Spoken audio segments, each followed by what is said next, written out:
drive.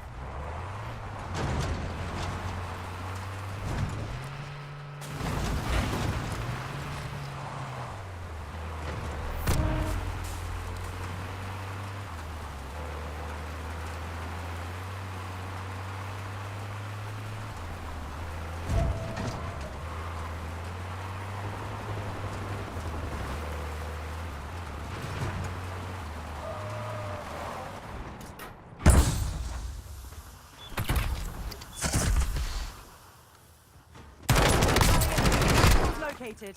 Switching mag.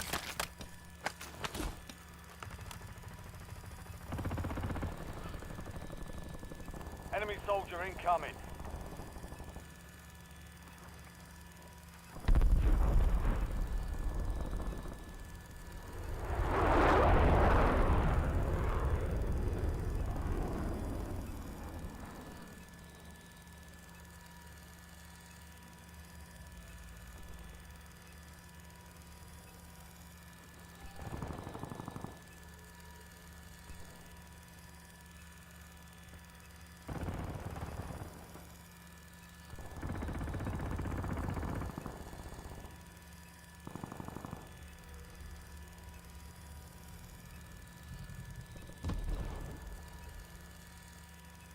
Viddy, g'day.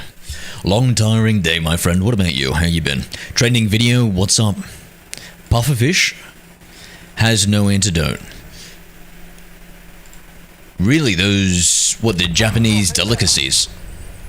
What's the mortality rate on them? 1 second, guys.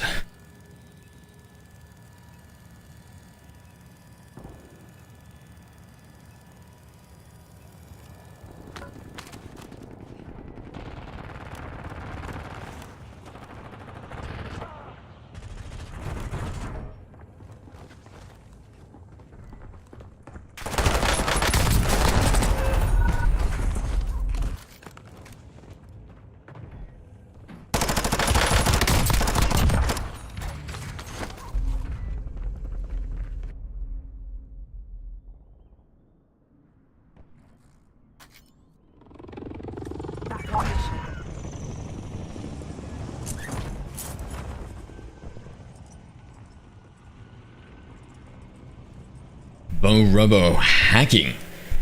Mods, could you please execute Bo Robo?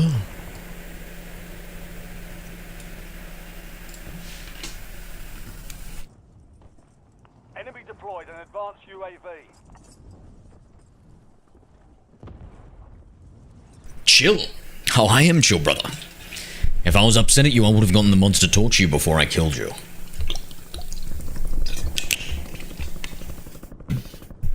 Anyway, mods, why is he still alive?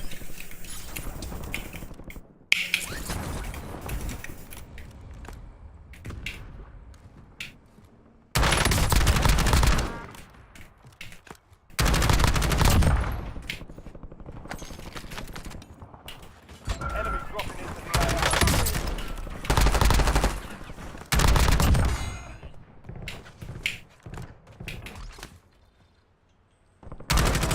Changing mags. Have eyes on coast. Never mind.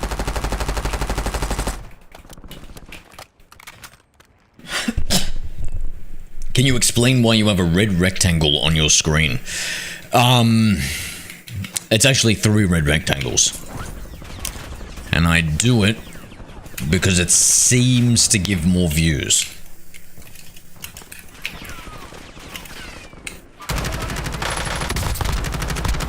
Oh, I couldn't even see him, eh, chat? Forget it. I couldn't even see him. Reloading. Located structure. W shock charge. Impact and they're down. Enemies are dropping into the area. Watch the skies. Nothing. Did this guy just run in, throw a shock charge and run away? What the? More than that to finish me. Changing mags. Just some light trigonometry. Incoming. shots.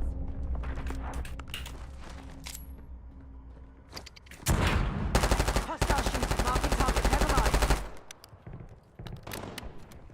I feel like I'm gonna get shot from the side here. I've got no plates.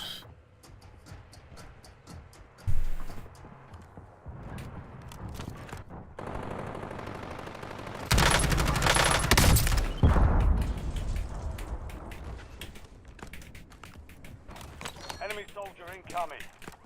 Reloading.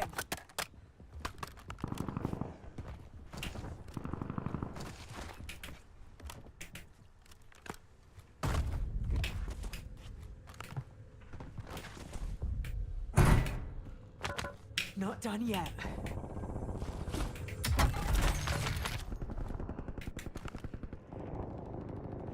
Hostile UAV in the area.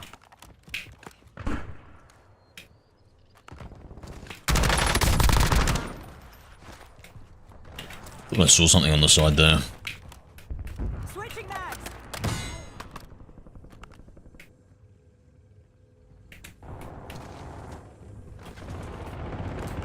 $1KW. Thank you, video. I don't want to play the game, but I know I'll regret it. What else have you got to play, bro? What other fun things can you play? I feel like it's one of those things where maybe you want to play this game, maybe you want to play that game, but once you start playing one of the games, you don't really think about the other one.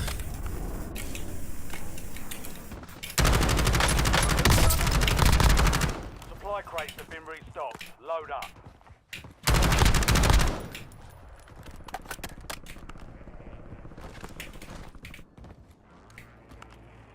Enemy UAV is online. 5 of them. Enemy. Enemy counter UAV inbound.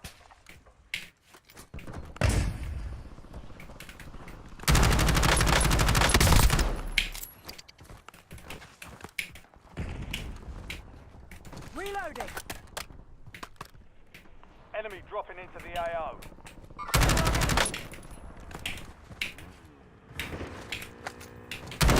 Tagging vehicle.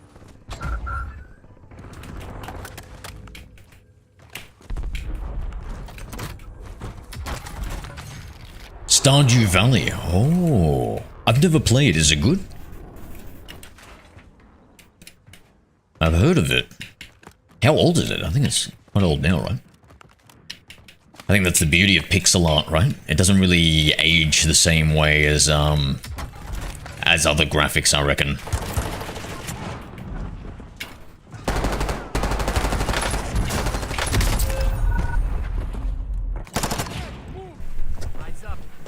Yeah, it's a farming simulator. Okay.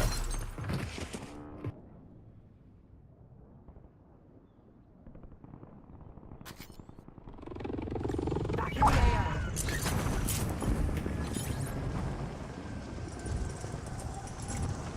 Waypoint marked.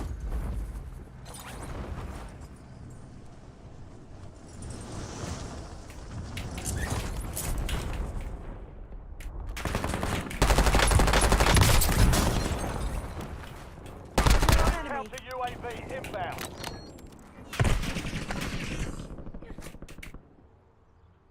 Hostile. Enemies are rearming. Probably a terrible idea.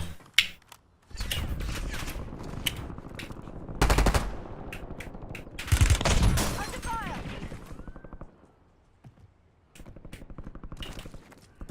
See if I can buy some plates.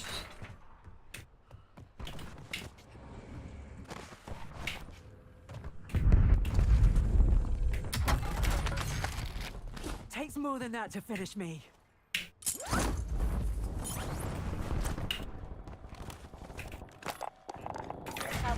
Tap on downlink hop data feed.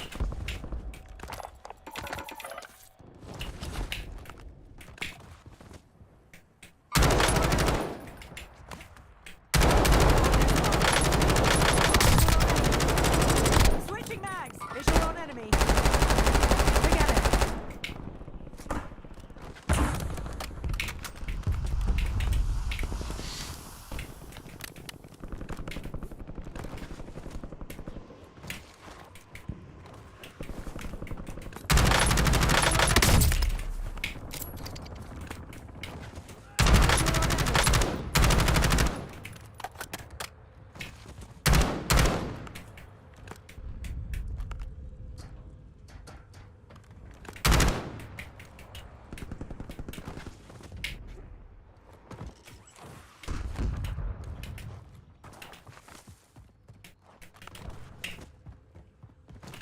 Reloading.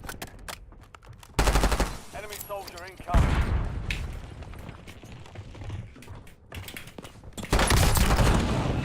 Wow. That was a terrible chow from me.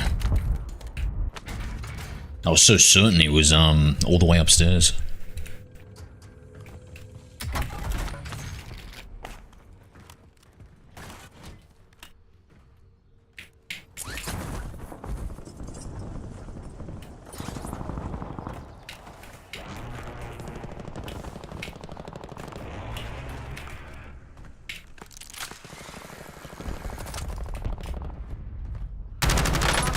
Enemy spotted. Never mind. Forget it. Enemy UAV overhead. Waypoint marked. Changing mags.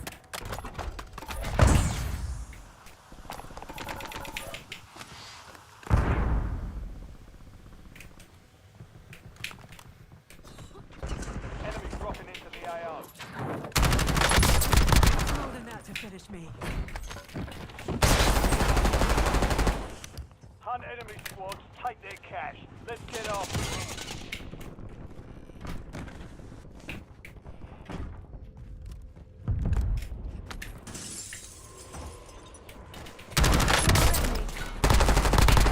Switching mags.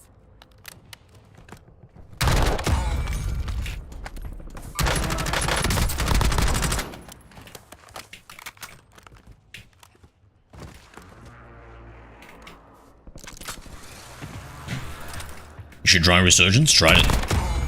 Here we go.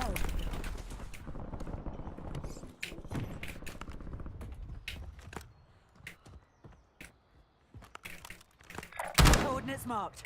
Changing mags. You should try Verdanskans.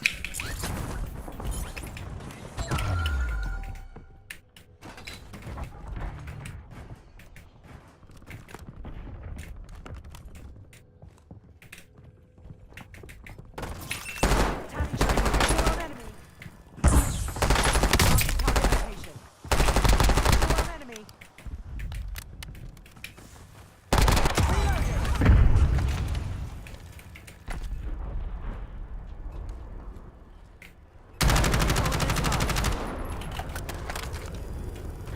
Enemy UAV online. Marking target location.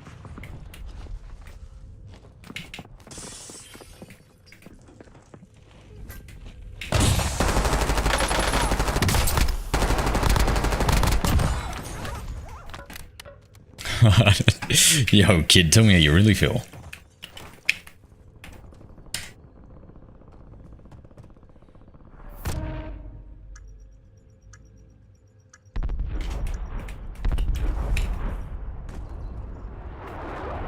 Or the what? The one-handed keyboard? Oh, what was this, Zay? Sorry, what was this video? G'day, Zay. How many times have you been banned? Like properly banned? Never. Hot deployment. I've never been banned. Shadow banned, where they put you into a I don't know, highly monitored lobby to see if you're really cheating. You know, a few times. A few times, mate. What's it to you? Coordinates marked. Enemies are dropping into the area.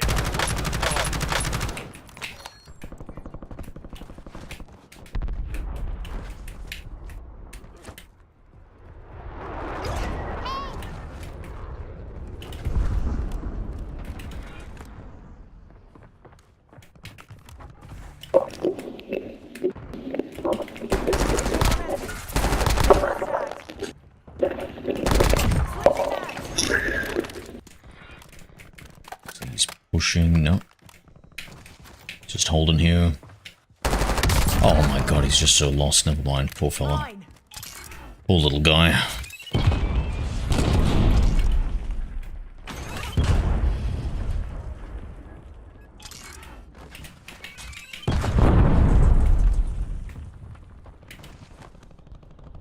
Where did this guy go? My advanced UAV ran out. I'm hit. left or was he right?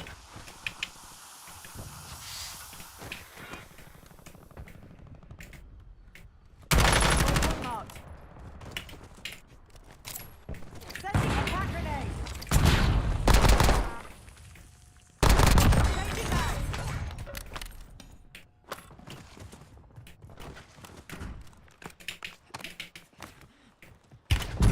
Incoming shot. Help. Is this Black Ops 6? No, it's BO7. You like it?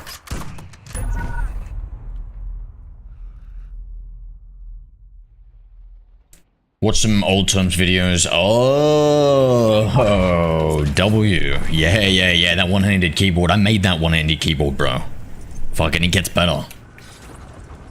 Marking target location.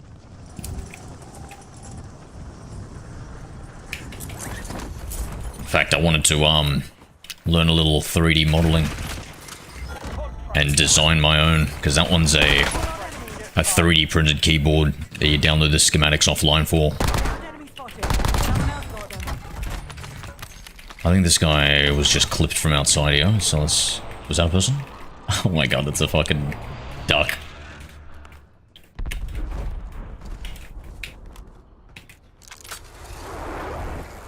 Really, you got one-shot snipe from somewhere. Oh, I hear him. From across the Bro, this has to be BO6. No, it's Warzone, mate. So it's yeah, so it's still on the BO6 engine. I was just playing silly buggers, my apologies.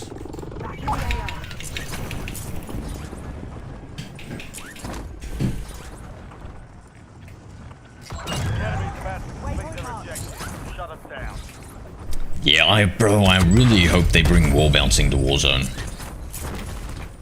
I can't believe I got my... I should have never watched anything COD related. No, I should have. I'm a content creator about COD. But I'm the type of guy who doesn't like to get my hopes up and get disappointed, you know? I'd rather have my hopes all the way down here. Where they should be. At the very bottom.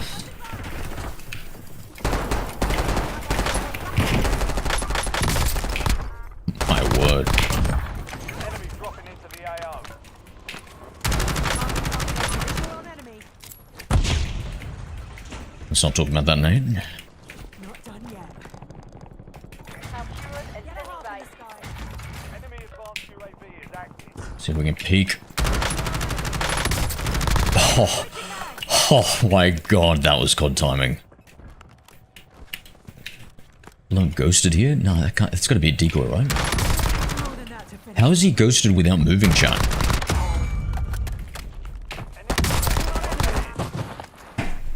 My friend, what were you about to shoot me with?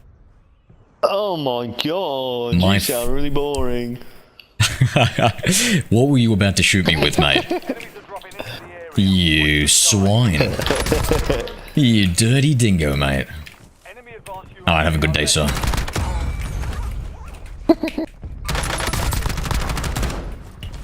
Reloading. I don't sound that boring, do I? Yo, my friend. Don't need...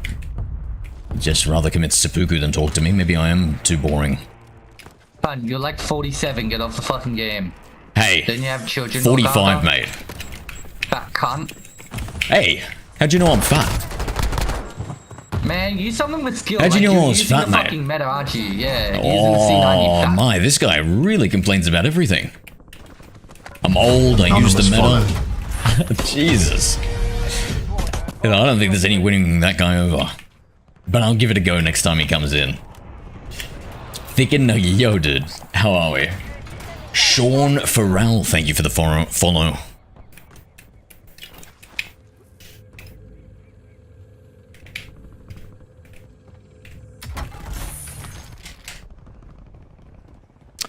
Oh no, I ran out of recording space.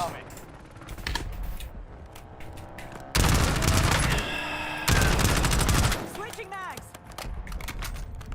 TACOM, we're flying on fumes. UAV returning to tank. And second guns, I just need to quickly delete Die, something. bitch. Yeah, fuck you. It's like grumpy kid again. Man, I'm Yo, not a my kid. guy, you should... You're an adult who's playing a fucking kids game. Get the fuck off, pussy. Bro, you just said you're not a fucking kid, know that. and then you said you're playing a kid's game. You gotta make up your mind, mate. Stand down. Oh, and I wasn't recording that whole time. Shame. Okay, I deleted some. Maybe I'll delete a bit more. Oh, feels like a waste of content though, but... is what it is. Actually, I just thought of something better.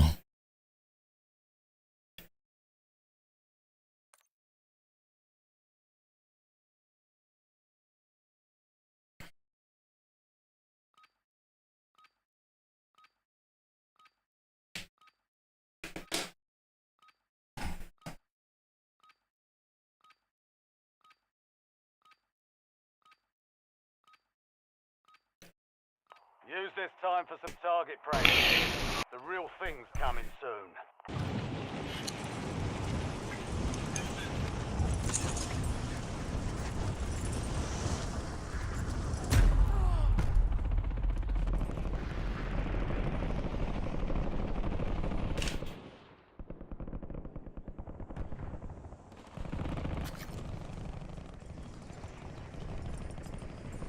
I have been good, Thick and Nuggy. I have been good.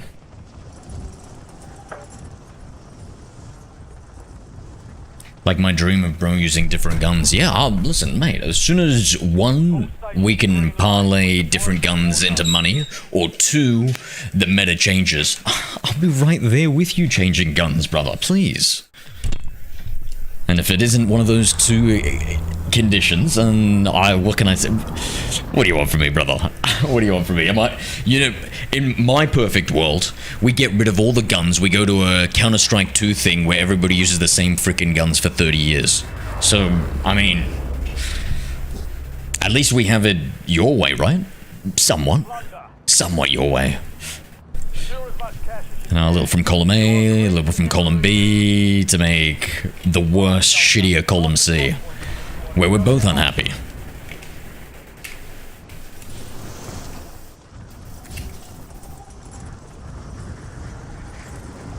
I need a lurk, eh? I need a lurk and some sort of, like, I don't know, pervert staring out a window or something. For that exclamation mark lurk, that's what I'm thinking it should be.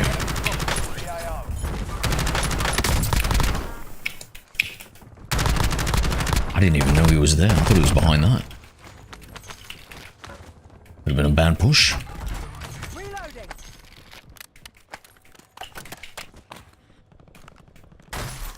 I'll drive.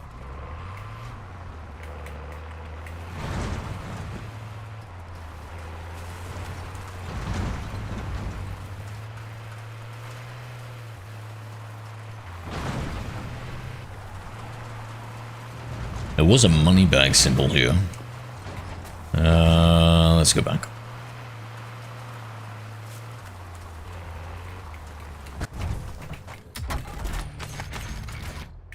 I'll drive.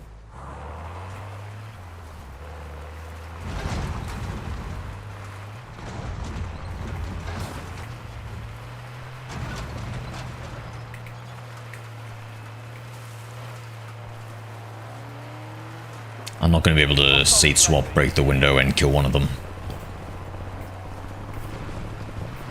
Enemies are dropping into the area. Watch the sky.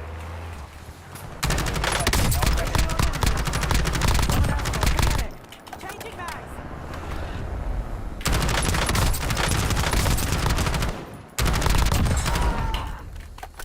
Well, that was a reverse drive-by, I think.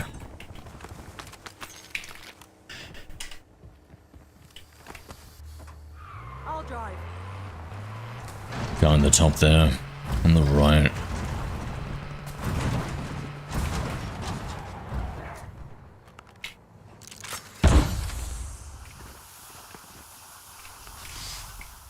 Eyes on Enemy enemy. advanced UAV is active.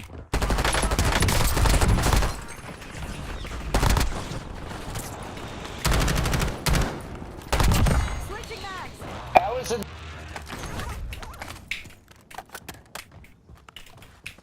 fucking stop the fucking lag. Let's go. Napalm strike inbound. Have they stopped the lag? Enemy UAV is online.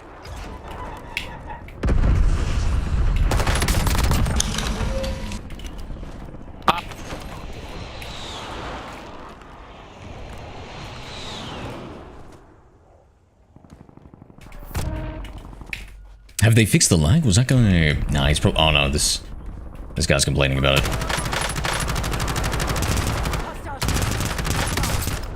Hostile vehicle spotted. Forget it. Changing mags.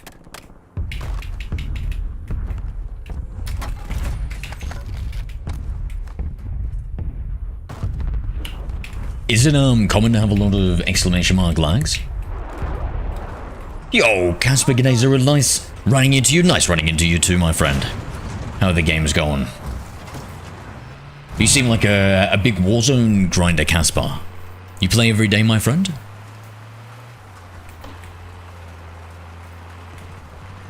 Got on for you, Cade. Soldier incoming. Enemy advanced UAV overhead.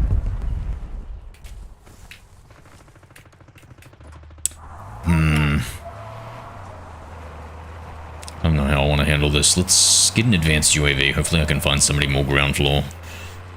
Alright, a couple of people on stadium. Maybe we can get a surprise hit. Oh my god, surprising myself here. Reloading. Precision airstrike Target ready area to marked. start. You're cleared hot.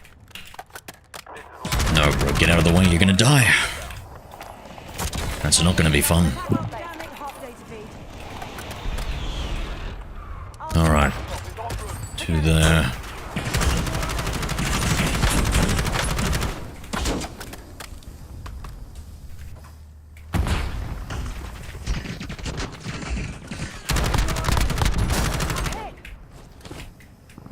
I can't pre-smoke. Done yet. Would have helped if I reloaded my guns. And the gun behind.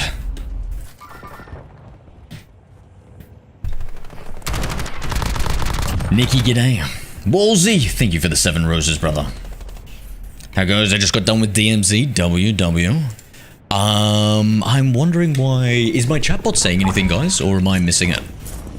Because I can't hear it if it's coming through. It should be greeting people. I don't know about that. Nikki, thank you for joining the live, mate.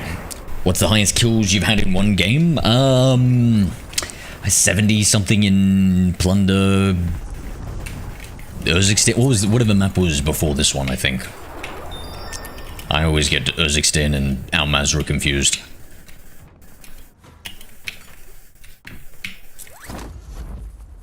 You think there's any loot here? Seen some plates.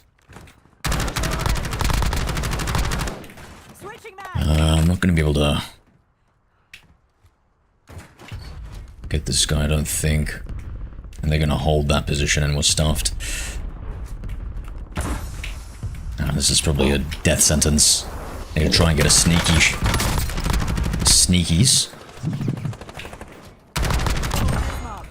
Just keep... Enemy advanced UAV overhead.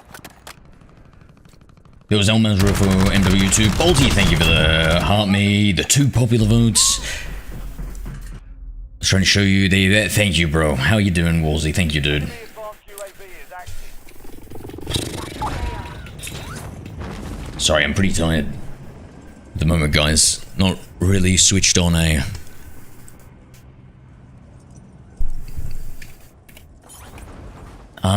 Could somebody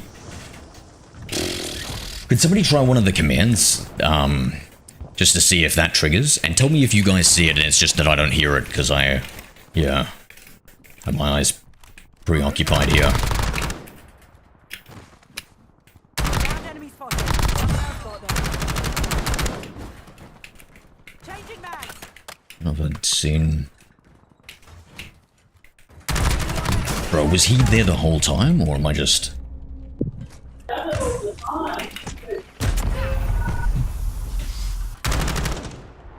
Salam, thank you for the heart mail.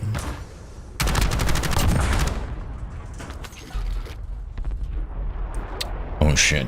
Okay, I think we've just got major bugs. Hold on.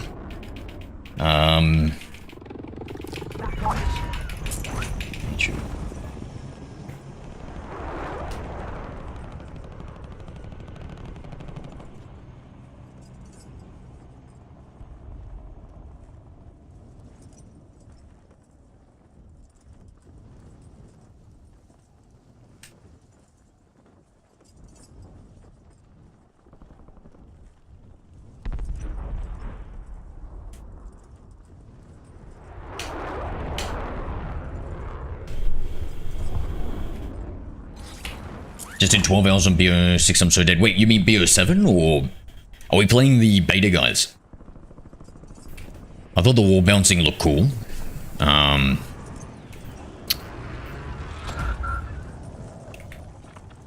Waypoint marked.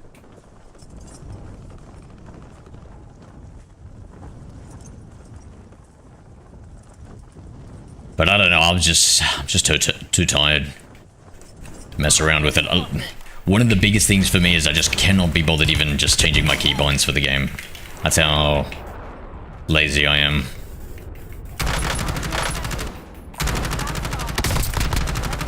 More than that to finish me. Reloading. Not even crouch.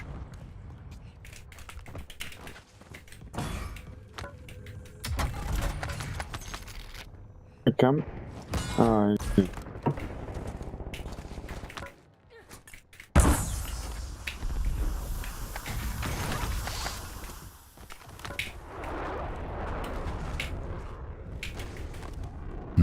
Do we want to go upstairs? Club money. Kill enemies, take their cash, get hunted. Whoa. Thank God he was downstairs. Because the answer to that was no. Wasn't mine actually chill this weekend because of the beta, crazy MP, sweats. True. Play Rebirth? Not my thing, brother. Not my thing. Enemy advanced UAV overhead.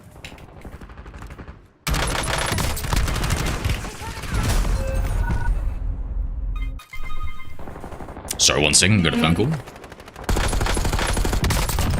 I'm reloading.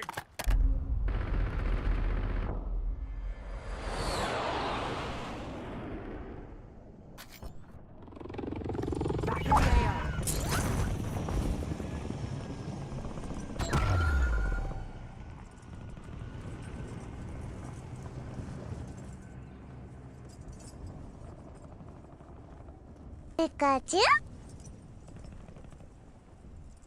We got a new sub, thank you. Appreciate you for joining the community. Kumo Nico. Thank you, Kumo. Guns are infinitely better though, makes me slightly excited. Yeah, how are they better? I heard 2 mouse and keyboard players complain about the beta to me. Advanced UAV. Don't let the enemy complete their objective. Guys knocked on the ladder. Enemy dropping into the AO. Take it down and secure that cash. Wait, no plates? There we go. I'm stoked for the DMZ 2.0. Yeah, what's DMZ 2.0? What's their plans for it?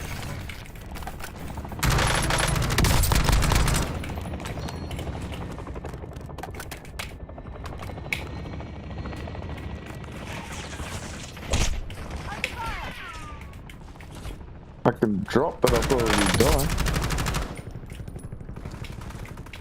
Reloading. Shooting someone there. Oh, Cade's here. Oh, bunker buster incoming, guys. Cheers. Ah, I'll get you.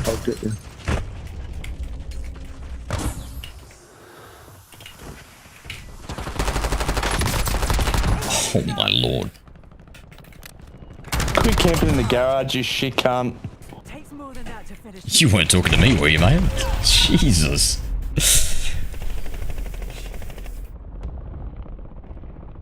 All visual shade gone. Yeah, netcode of MNK. Netcode? How does netcode affect MNK? I was after you blackout experience at like 2026. What's going on? DMC had a ton of hackers like normal. That sucks, dude. My current dog still gonna make me lose my shit, but still go.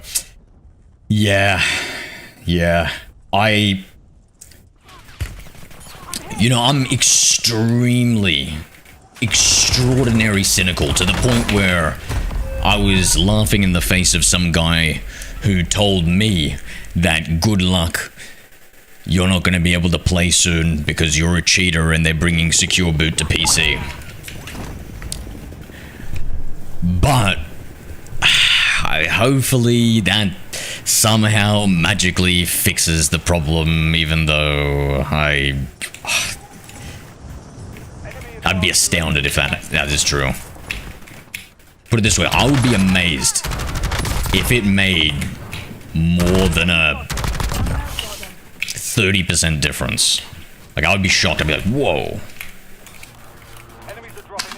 And then if it solved the hacking problem, oh my god, I would eat my mouse. I would eat my mouse, chat.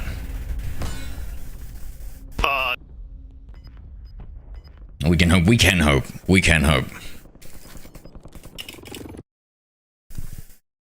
Sasu Wallman. It's not cheating? What's not cheating? Oh.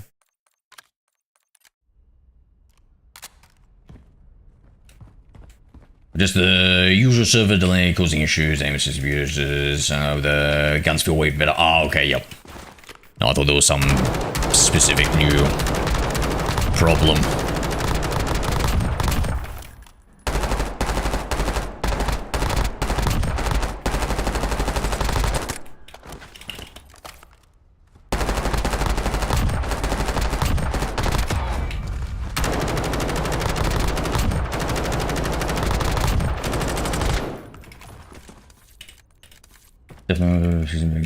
Anything free will always get hackers because no repercussions.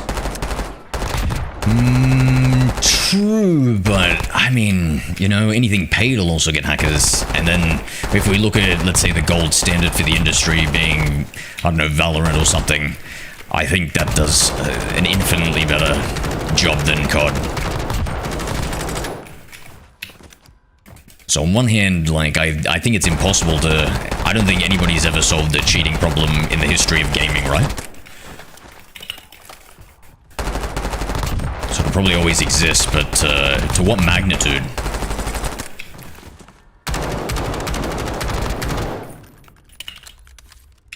Yeah, I'm pissed. I didn't spend money on a few hundred. It's crazy they don't fix the game. Just make a new one. Yeah. Are they carrying forward your stuff, your skins?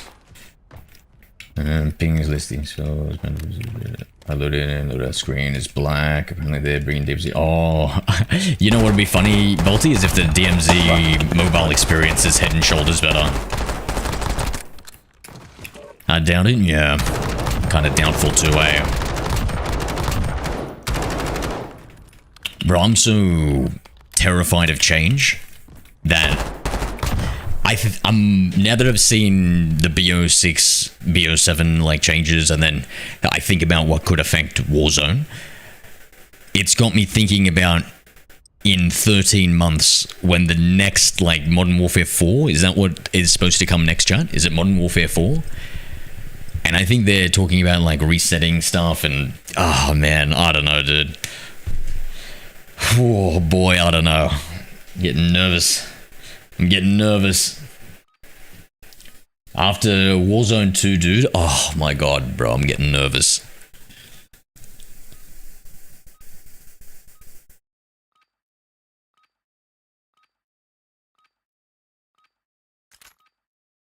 Check weapons and gear.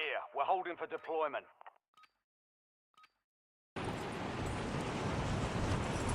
Didn't know that mobile gets DMZ before us. Yeah,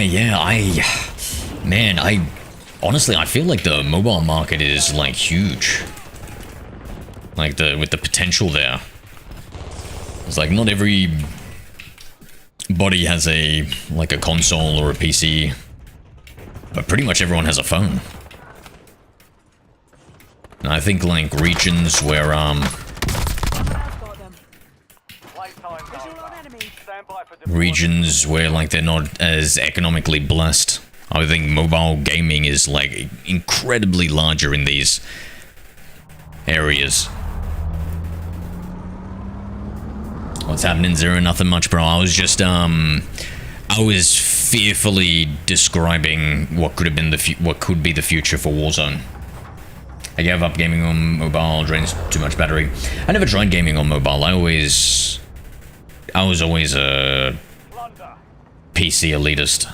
Cash is your primary. And then over time I just Will get you a win. Mark a drop point for your squad. became more nuanced. Yet I still never tried mobile gaming, but it's just, you know, different tool for a different job. If I had to, like, there were a few times where I would play some game on mobile, I'd connect my PS3 controller to it by Bluetooth, and that was a pretty sweet gaming experience.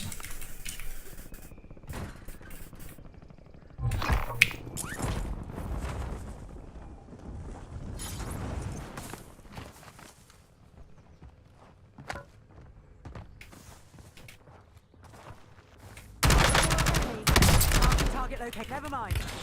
I'm hit.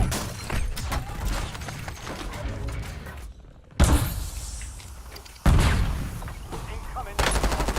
Waypoint mark. Tag hostile planted. Give me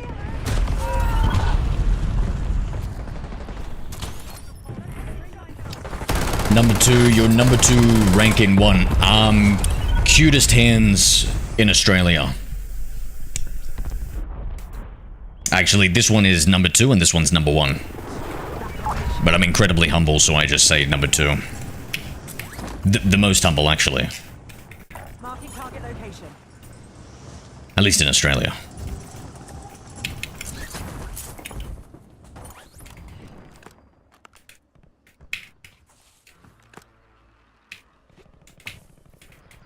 No plates, 4 stack. They've taken the car, GG's.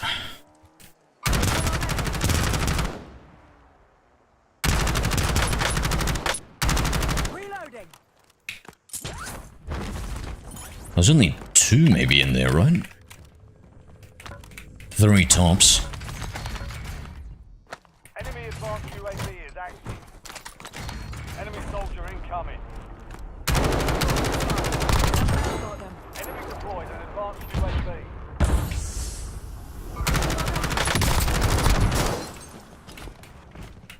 Incoming LDBR. Not done yet.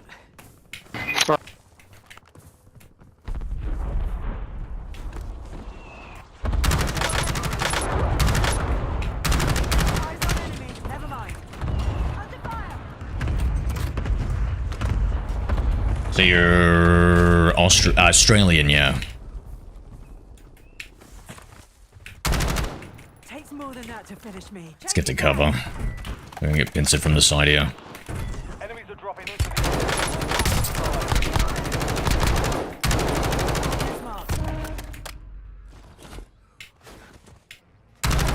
Something hot heady there.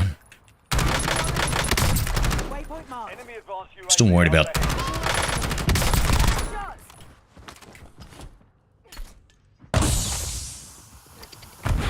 Enemy advanced UAV is active. Switching visual. Marking location. Hear him, he's probably gonna either drop down or. Waypoint mark. Holy RPG, Batman. Bad reposition. Thought he was shooting in the window there. How many survives do these fellas have? Last mag. Is that metal? Drop down. I'm hit.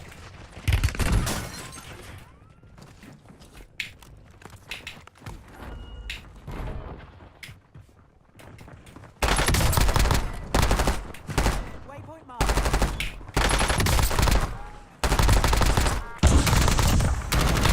Enemy soldier incoming.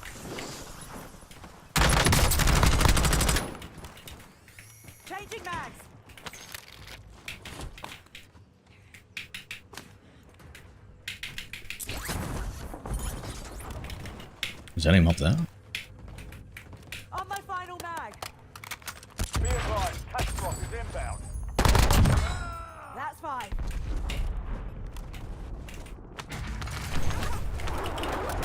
What state in Australia? I'm from Sydney, New South Wales. What about yourself, mate?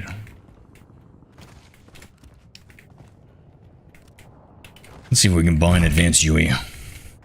Enemy dropping into the AO.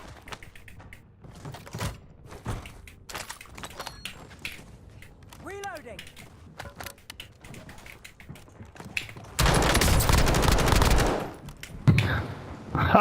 Jumping around with your dad's dig up your ass, cunt. Yo, that was one time.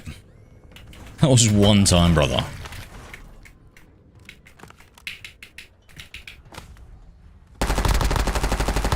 Wow, he really didn't move much, did he?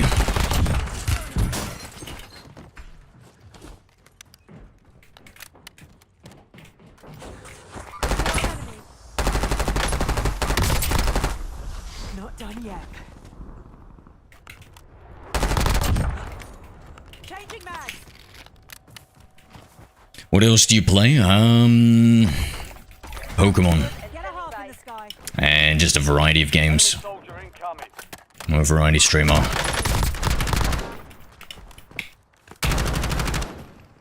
So if you guys are enjoying the content and you want to see other types of games, please do me a favor and leave a comment and tell me what I can do better. It would help me on the algorithm. Bet parents are proud. Batman, at least I've got parents, mate. You mouthing off to me in the TikTok, brother? There's no way an orphan is mouthing off to me in the TikTok, Bruce. Bruce Wayne Kerr. Hostile UAV in the area. I've seen you play Warzone a lot. Is it your favorite? I like it. That's true. I do like it. Switching mags. Takes more than that to finish me. Brisbane, nice. Maybe they say a phone has a long battery life, true. MW4, full refresh, new engine, no last gen console support. Yeah, nice, nice. Hopefully, like MW3, cause Warzone 3. I really hope so. Hope it's more like MW 2019 and MW3 rather than MW2. I don't think it'll be like that. I think with how negative everything was, I feel like they're aware of it and they don't want to repeat that mistake. But hey, I could be completely wrong about that. Never underestimate bad decision making.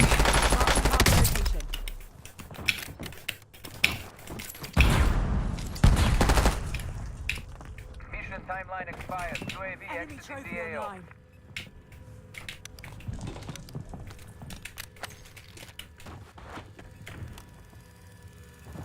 Marking small cow rounds.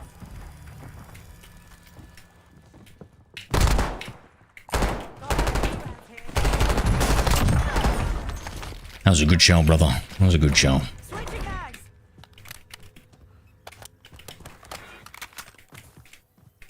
Is that enemy nearby?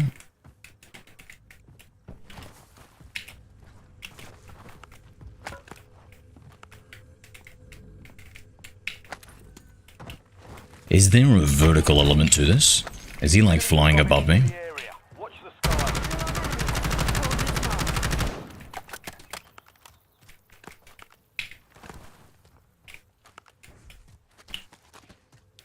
I got no idea. Enemy UAV is online. These traps here. One has to be suspicious.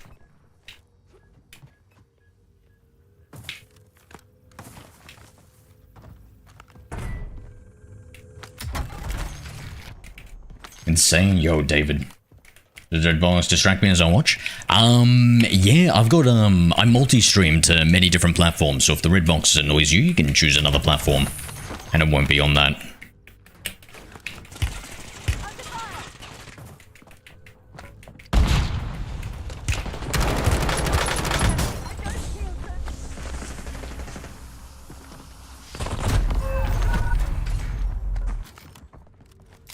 What's your opinions on BO7? Not a big fan. Oh, sorry. I meant to say, yeah, I like it, but I'm not a fan of multiplayer, so I probably won't really play it. Supply crates are Your microphone sounds good. Yeah, it's a Shure SM7B. Waypoint marked. Forget it.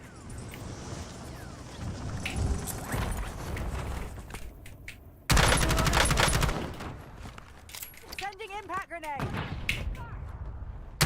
Marking Damn. target location. Coordinates marked.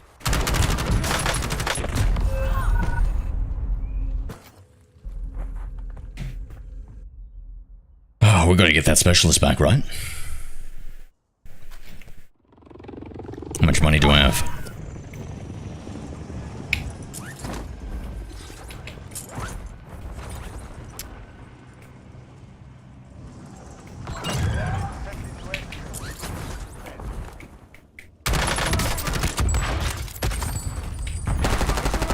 Never mind.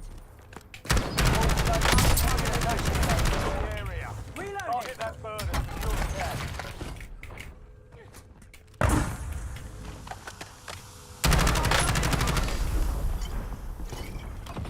Waypoint marked. Incoming shots.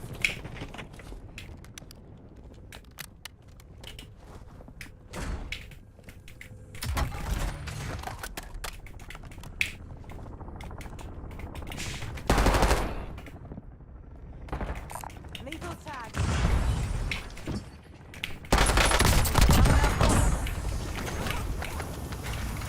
Changing mags.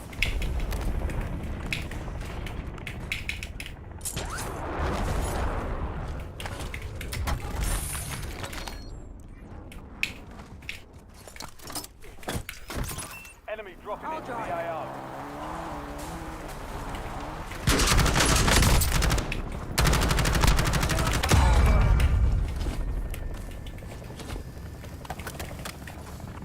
I'll drive.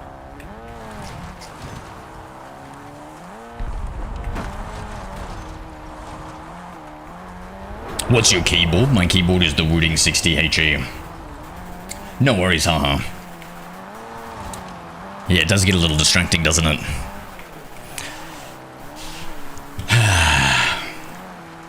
I should probably disable it, to be honest.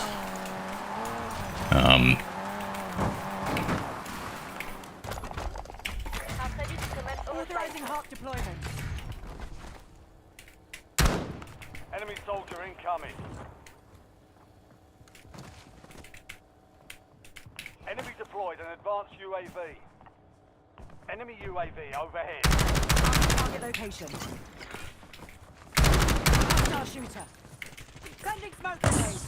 Switching mags. Stay authorizing UAV mission. My friend, I've got a specialist. I've left it on the buy station for you. My friend up there that I'm fighting, I've got a oh, sorry, wait, I didn't think you were. No, you have the specialist. I left you a present, my friend. Not done yet. Sir. I guess you don't want to be my friend. It's all good.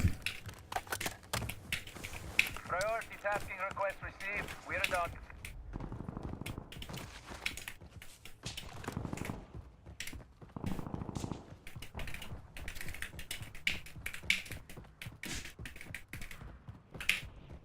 Enemies are dropping into the area. Watch the skies.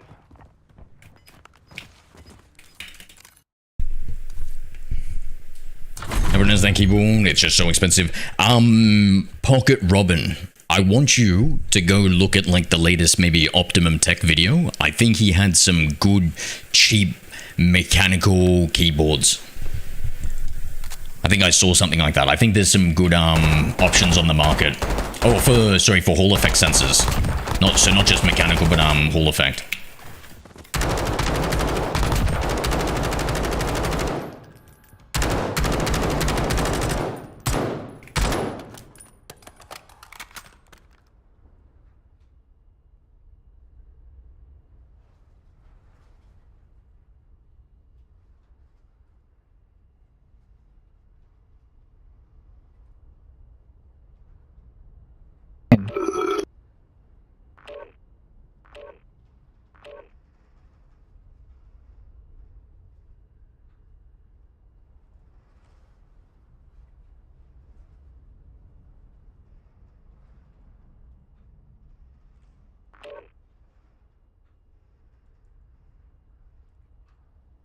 What's the keyboard?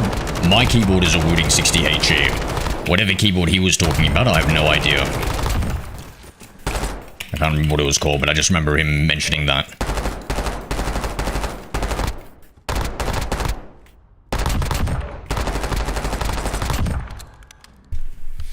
What's up, Cooper?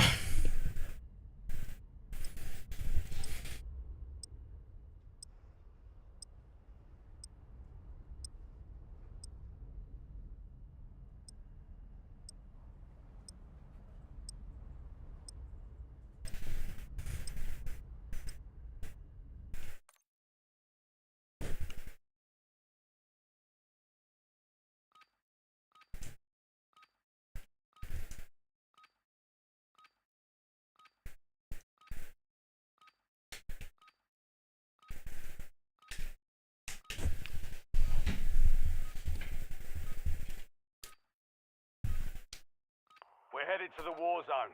Get geared up. Stand by.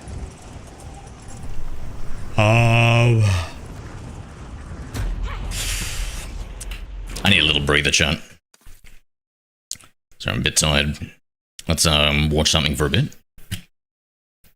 I'll get back to it.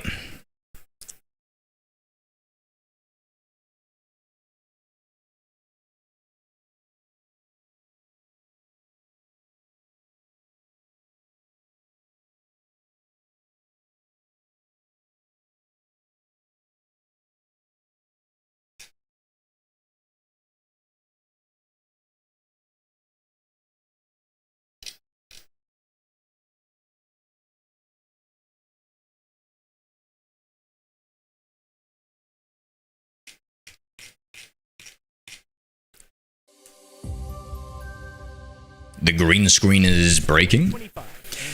Oh yeah, I've got the thing. Thank you for telling me. I've got to turn off one of the lights. Once again, both are first-person shooters and known entries in the popular genre of warfare gaming. Except this year, Battlefield is primed to punch holes in COD's weakening armor, as pre-release conversation is shaping Battlefield 6 as a COD killer. We have been here before though, right? In 2013, skirmishes erupted into full-scale war as Battlefield 4 challenged Call of Duty Ghosts. DICE's efforts were great, and 4 retained its pedigree as one of the best games in the genre. 2 years later, Battlefield 1 marched into Infinite Warfare's territory. It briefly won the hype war, but couldn't keep up with COD's locomotive power, relentlessly streaming a train's worth of content on Infinite Player's tracks. Battlefield stumbled with the sci-fi themed 2042, but along with the absolutely awful Vanguard, it was a tie. So what's different this time? Well, on the surface, Black Ops 7, while ambitious, feels overloaded with ideas, whereas Battlefield 6 is laser-focused, set to deliver an accessible back-to-basics experience that can gratify veterans and casuals alike. Alone, is this enough for Battlefield 6 to destroy Call of Duty Black Ops 7? Outclass maybe, as surely COD is too big to fail. Surely, right? Regardless, many players think this year might be the year Battlefield blasts Call of Duty's stranglehold on the military shooter genre into mushroom clouds. To explore Battlefield 6... What's the video? Something about, will BF6 kill COD or something? On the former's streamlined philosophy versus the latter's perceived complexity. Call of Duty Black Ops 7's action takes place in 2035, where warfare rages on psychological battlefields. Black Ops 2's David Section Mason returns to lead an elite JSOC unit in a mission spanning both the globe and the darkest reaches of his squad psyche. When his team explores a soldier's mind in a shared reality, floor tiles ripple like tidal waves and highways spiral into the sky. These sections borrow visually and thematically from Christopher Nolan's 2010 movie Inception, and together with towering boost jumps, bubble shields, and more wall-sprinting omni movement than ever, the series demonstrates a near-total dismissal of grounded realism in favor of Hollywood pizzazz. There's sentiment amongst fans that, despite the sub-series often dipping into the surreal throughout its history, the suspension of disbelief required to enjoy Black Ops 7 might be too great. However, if the shooting is good, if its locations are well designed, and if the story is engaging despite its lofty premise, is a little Inception-style reality bending such a problem? No, the issues presented by COD's dedicated fan base, some of which have grown up playing some good and some truly awful ones, run deeper. Scouring Reddit, it seems financial strain and series fatigue have merged, forcing some players to hold fire on pre-ordering. Common complaints center on Black Ops 7's $70 price tag, which isn't always a problem in itself, but a barrier growing in significance as post-release battle passes lighten the wallets of players who wish to enjoy everything the game has to offer. There's belief that Black Ops 7 could have been DLC, while there are demands for a complete reboot or return to historical settings. Of course, across the board spectrums of player archetypes comprising COD's community, there's always going to be contrasting demands. While millions of players won't agree which course the series should take, these disparate directions still point to one thing. The majority haven't asked for or don't want whatever Black Ops 7 provides. Now, some Call of Duty games have a successful track record of appealing to casual players too, especially via Warzone's least intense modes designed to support as stress-free an experience as possible. At present, it's unclear how appealing Black Ops 7 will be to casual players. There is potential to cater to the non-hardcore crowd, a single-player campaign that can be experienced. I liked what I saw around BO7. Pocket, what about you? I liked what I'd seen, but it doesn't really matter, because I'm not really going to buy it, so it's not really up to me. It's up to the rest of you guys. Casual mode is ruined? Why? Multi-layered progression systems across operators and armories. There's an overwhelming amount of stuff casual players need to wrap their heads around, all the while potentially proving more difficult given the series. I may not have been paying attention to the video, Bolty. Too many sweats and hackers. Okay. In contrast, Battlefield 6 feels easier to grasp. It's grounded, near modern-day settings, supports gritty realism, while more focused level design and enhanced destruction systems reinvigorate the cinematic spectacle lost in 2042's dystopian vision. Satisfying veteran demands is the return of the series' signature class system, but it's undergone refinement for newcomers as well. The process is uncomplicated and unfussy. Choose a role, undergo training, join a unit, and step foot into battle, with deeper customization options available to players who've gotten to grips with their role. Onboarding continues with Conquest Initiation and Breakthrough Initiation, two of Battlefield's most iconic modes scaled back for training. Did BO3 have wall jumping, did it? Wall bouncing. Recruits up to level 15 can practice their skills in strategic thinking and low-stakes combat before embarking. God, I would have so much fun with the wall jumping, dude. So my favorite video game of all time had wall running and wall jumping. They're clearly positioning to replicate COD's Warzone. Like Warzone, Battlefield's Battle Royale will serve as both Just the number of nutty stuff you can do with the movement, I reckon, would be so good. The difference, hopefully, will be restraint. If Battlefield studios are paying attention to COD player feedback, they'll dial back the persistent pop-ups and shop prompts which hinder Warzone's experience. Those ads don't just break immersion, but aggressively push players to spend to the point of frustration. Battlefield 6's design philosophy reflects trends that have emerged across the gaming industry. Players are craving immediacy over bloat. They desire concentrated experiences which center on core mechanics. They want technically polished experiences that use innovation to support gameplay and heighten immersion. Battlefield 6 feels tuned to this energy, whereas Black Ops 7 seems to stray too far in the opposite direction. Where Battlefield 6 feels frictionless, Call of Duty's next installment demands players work for a joyful experience. There's no denying Black Ops 7 may sell, and maybe in greater numbers than Battlefield 6, but its loyal players who purchase every 2 years or so might find their autopilot disengaged come the year's end. If Battlefield 6 nails its onboarding, there's a chance it'll pull in casual players who would have otherwise bought COD day one. If it perfects its COD-style infantry-only battles, it might retain those players. Honestly, to me, at this point, I feel like it's literally 50-50. I've seen a lot of complaints in the Call of Duty community, and Battlefield hype has been crazy high. In short, But Battlefield 6 needs to get a lot of things right over a long period. there's one thing I know is the Call of Duty addiction, and that's too hard to give up for a lot of people. Crucial to its future is its Battle Royale mode, which needs strong numbers to support EA's intent for cross-promotion. And if they get it right, Battlefield may be able to compete with Warzone. Battlefield 6 might prove to be the better game creatively, technically, and critically, and despite Black Ops 7 looking like an irresistible force and an immovable object too strong, DICE may very well have a strong case this year. Hey, did you know that we at Gaming Bolt upload new videos every day? Stick around, drop a like, subscribe, and hit that bell. And let us know what kind of content you'd like to see in the future with a comment.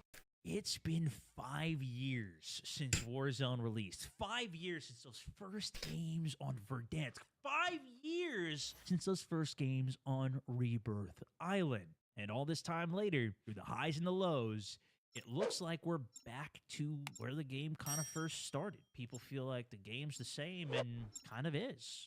We still have Verdansk. We still have Rebirth Island. Bro, go back, I don't know, to before Verdansk launched. I want to see this guy's coverage of, oh, I just wish we were back to Warzone 1 with how bad Warzone 2 was. Over the years, for the most part, have been reverted back to what was originally there, and that is going to continue on into the new game. I had the chance to go out to COD Next for Black Ops 7, see everything that's typically everything with Warzone.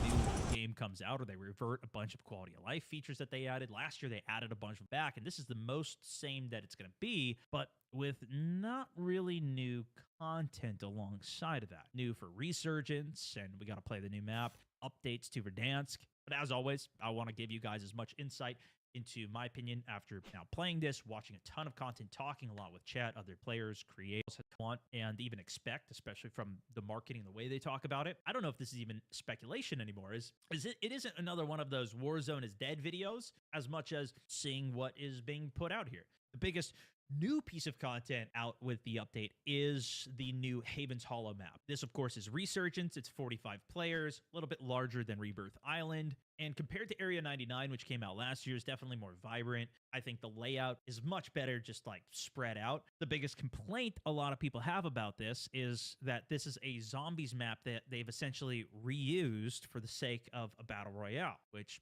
seems a little bit lazy. I haven't heard anybody mention, though, that Rebirth Island was literally the exact same thing. That was Alcatraz back from Black Ops 4 that they made into a Battle Royale map, and that's way more copy-paste than what this even is. This is 2 different maps put together, and those are just POIs. There's a whole bunch of other areas around side of it, and I gotta say, even seeing the map was pretty cool, especially being somebody who actually...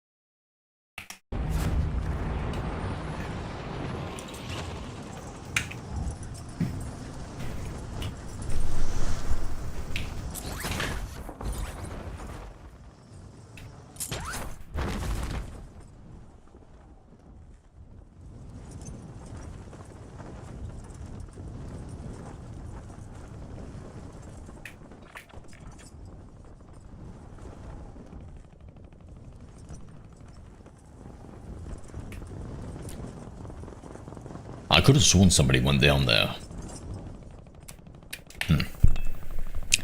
Never mind.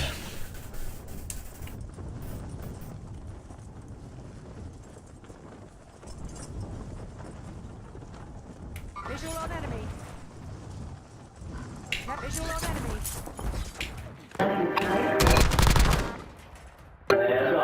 Fuck. They just kept repeating the F word. Last mag.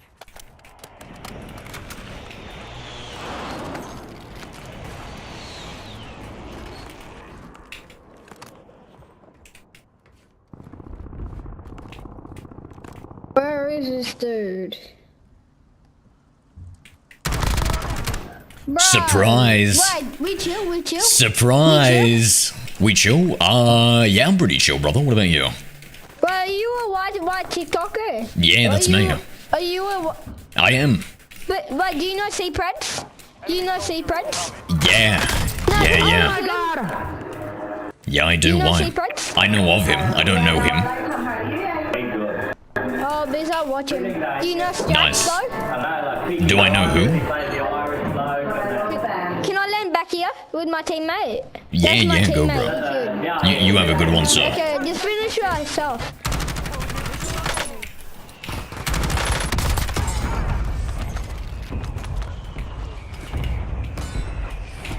What was the other guy who was talking about? Seapreds. I know Seapreds, he seems cool. Visual on enemy. Here we go.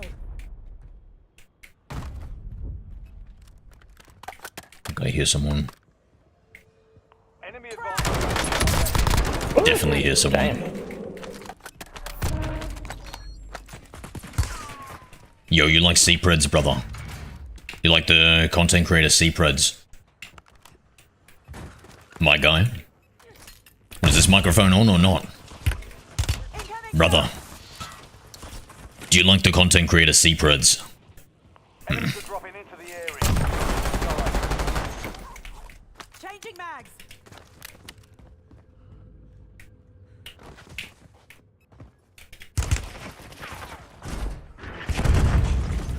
Oh my goodness.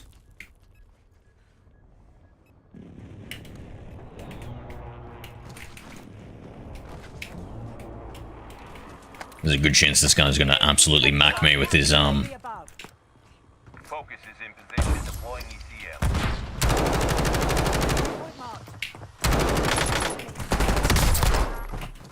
Should have kept using your RPG, brother.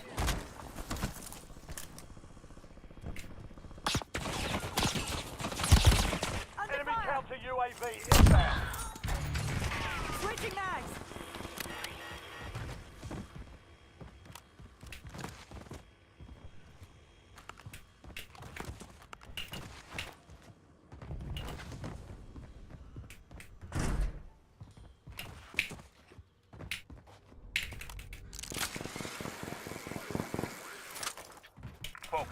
Were you just playing some Warzone Bolting? Eddie, thank you for liking the live, dude. Appreciate you, brother. Appreciate you. I try not to ask you too many questions, because I know you love to lurk. I know lurker lover when I say one.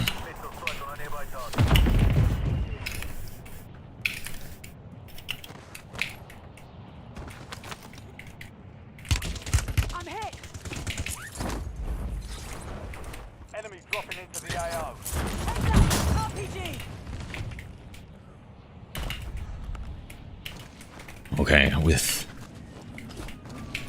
I don't think he'd be able to get a direct hit on me with that RPG, since I just keep moving. Let's see.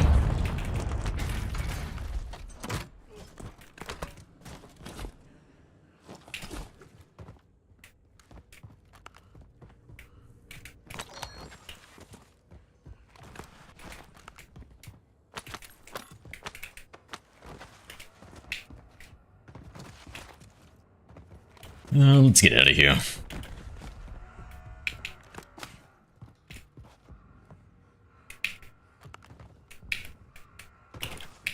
Where am I hearing that? Changing mags. Assault packs up.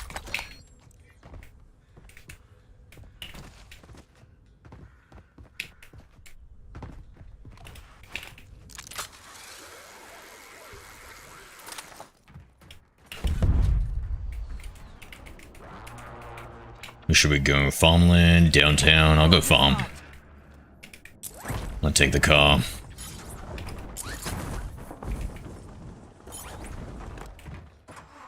I'll drive. Enemy UAV is online. Marking target location.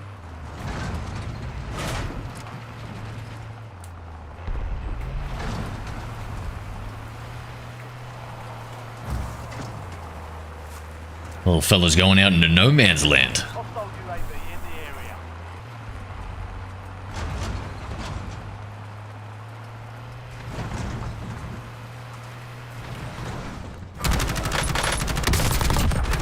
Reloading. I'll drive.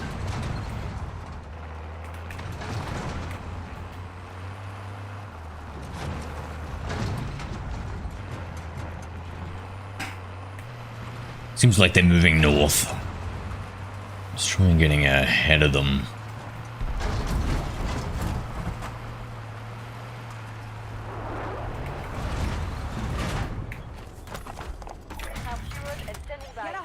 sky. Enemies are dropping into the area. Watch the skies.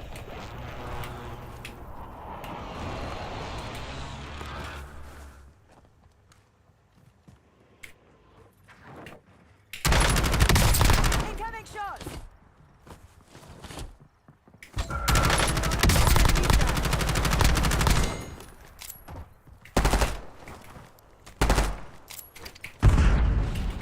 Switching mags. Oh. Fuck you. Fuck you.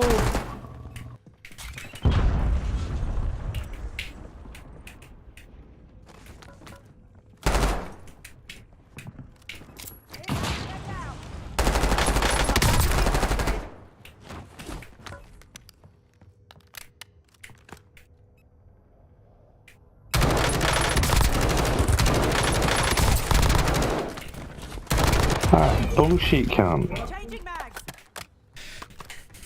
Just unlucky, brother. Just unlucky. Zombie girl, g'day.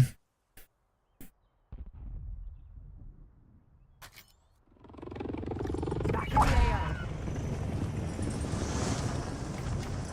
Visual on enemy.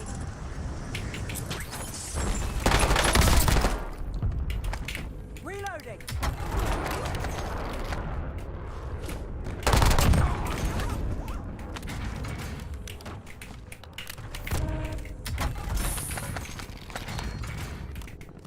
I didn't have a specialist, did I? No, I don't think so. Enemy advanced UAV overhead. Actually, I probably had a fat stack of cash, though.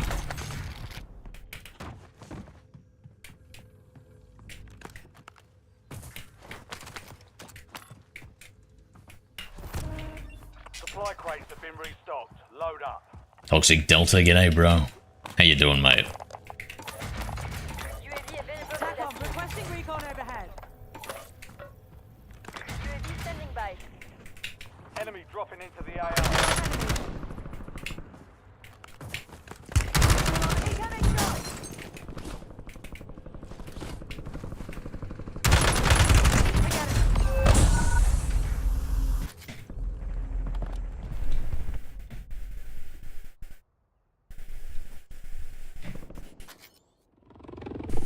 Back on mission.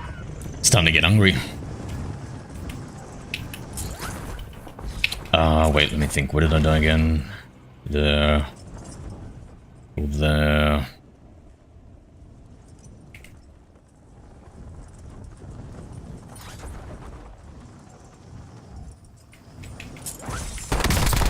Switching mags. Bottom story. Enemy soldier incoming.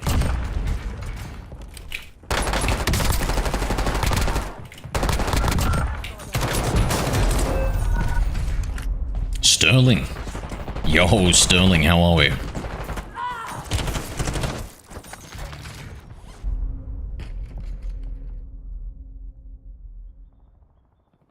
Yeah, day's going good, brother. Just a little tired.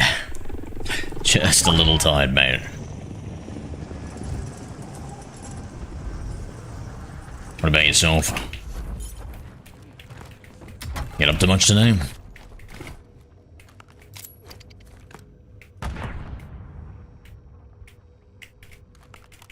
Enemies are dropping into the area. Watch the skies.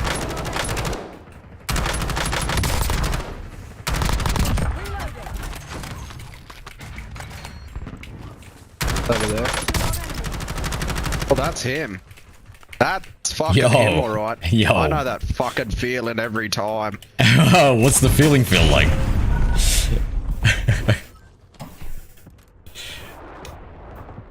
Alright, let's go. Yaku no Shiri Pokemon Anime Boy. I'm not sure what that means, but let's go. How are ya?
of them down.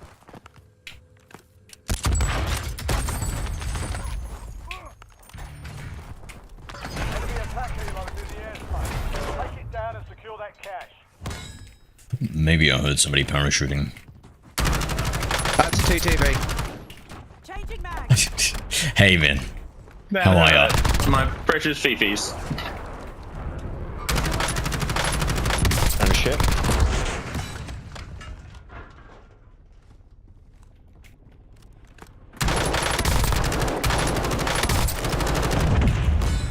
Five of them.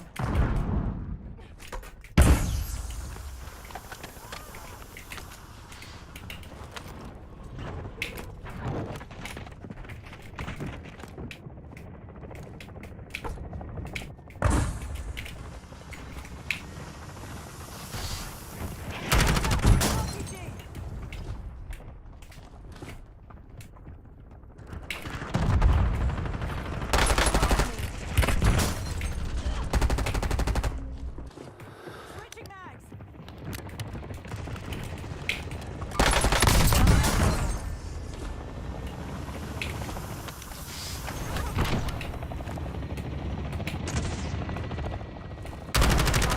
Location. Incoming shots. Loot available here.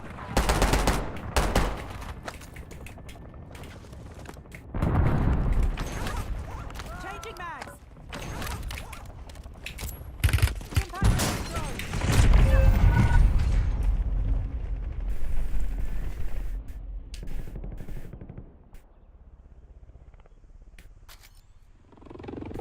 Back in the AO.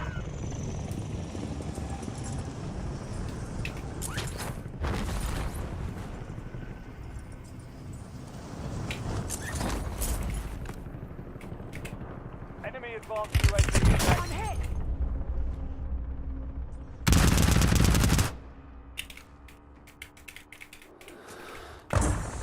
Watch out, there's Chester behind you. Oh, sorry, man.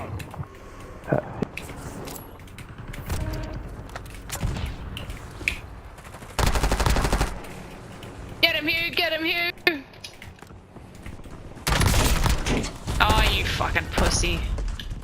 Oh.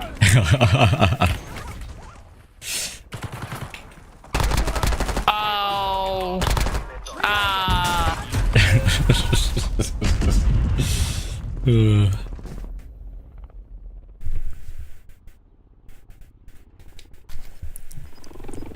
Back on mission.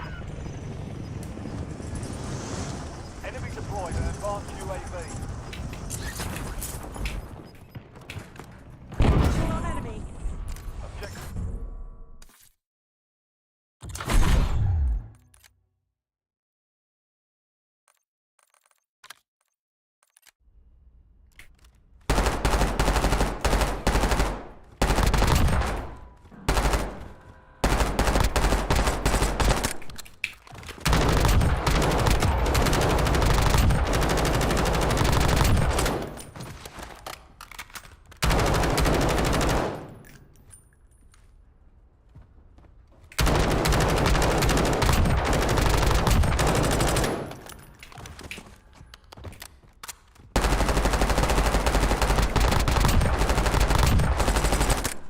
I got related to the time part, about to ramp up a 12-hour shift due to us being understaffed. Oh, mate. You poor bugger. You poor bugger. Yeah. I hate it when that happens, eh?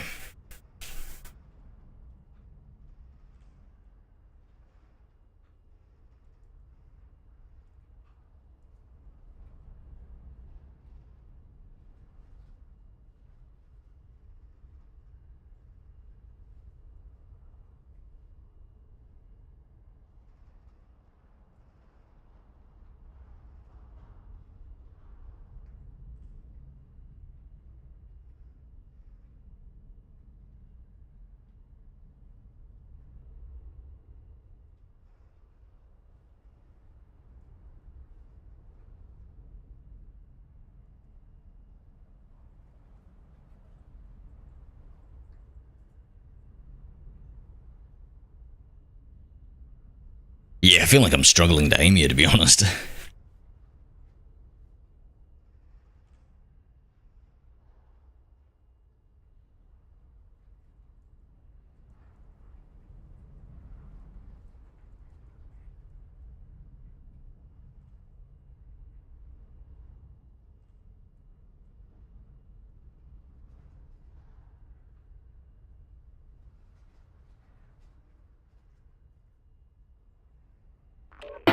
Oh, here we go.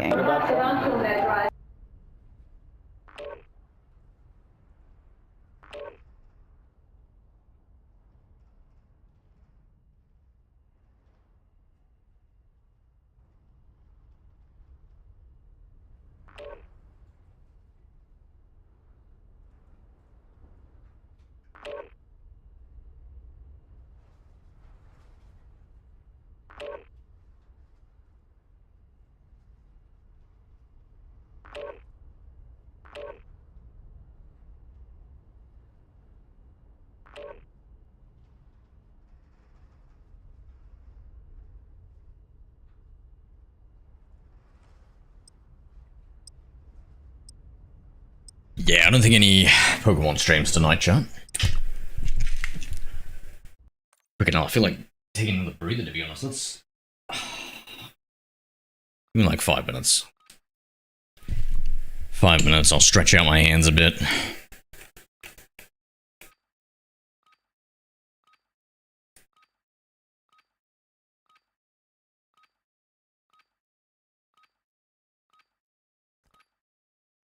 Check weapons and gear. We're holding for deployment.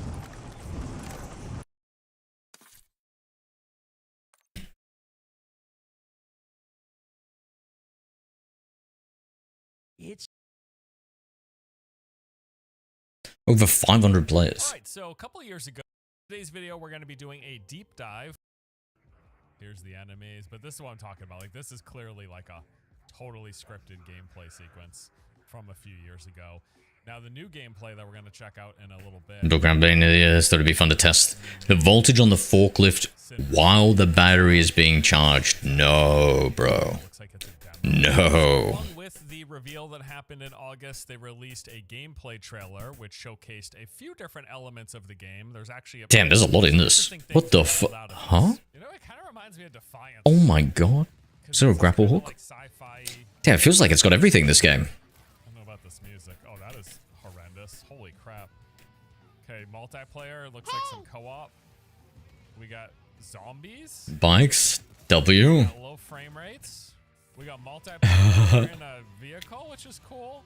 Oh, whoa, whoa, whoa, whoa, whoa, whoa, whoa. That's actually kind of cool if there's really that many players on screen. Holy crap. That's kind of cool if it's like Destiny style. Actually, holy crap. I think there are characters. I think that is a player because I think I see the nameplate. I think I can zoom that in on this. And so I'm sure it is. I don't know. About 30 seconds was kind of dope. Big boss fight. There's at least like 10 to 15 players in what they're... Oh, even more. Holy shit. How many people were back there? Yeah, so we got 1, 2, 3, 4. I remember Fear, yeah. What a... Yeah, there's at least 10 players. What a flashback, brother.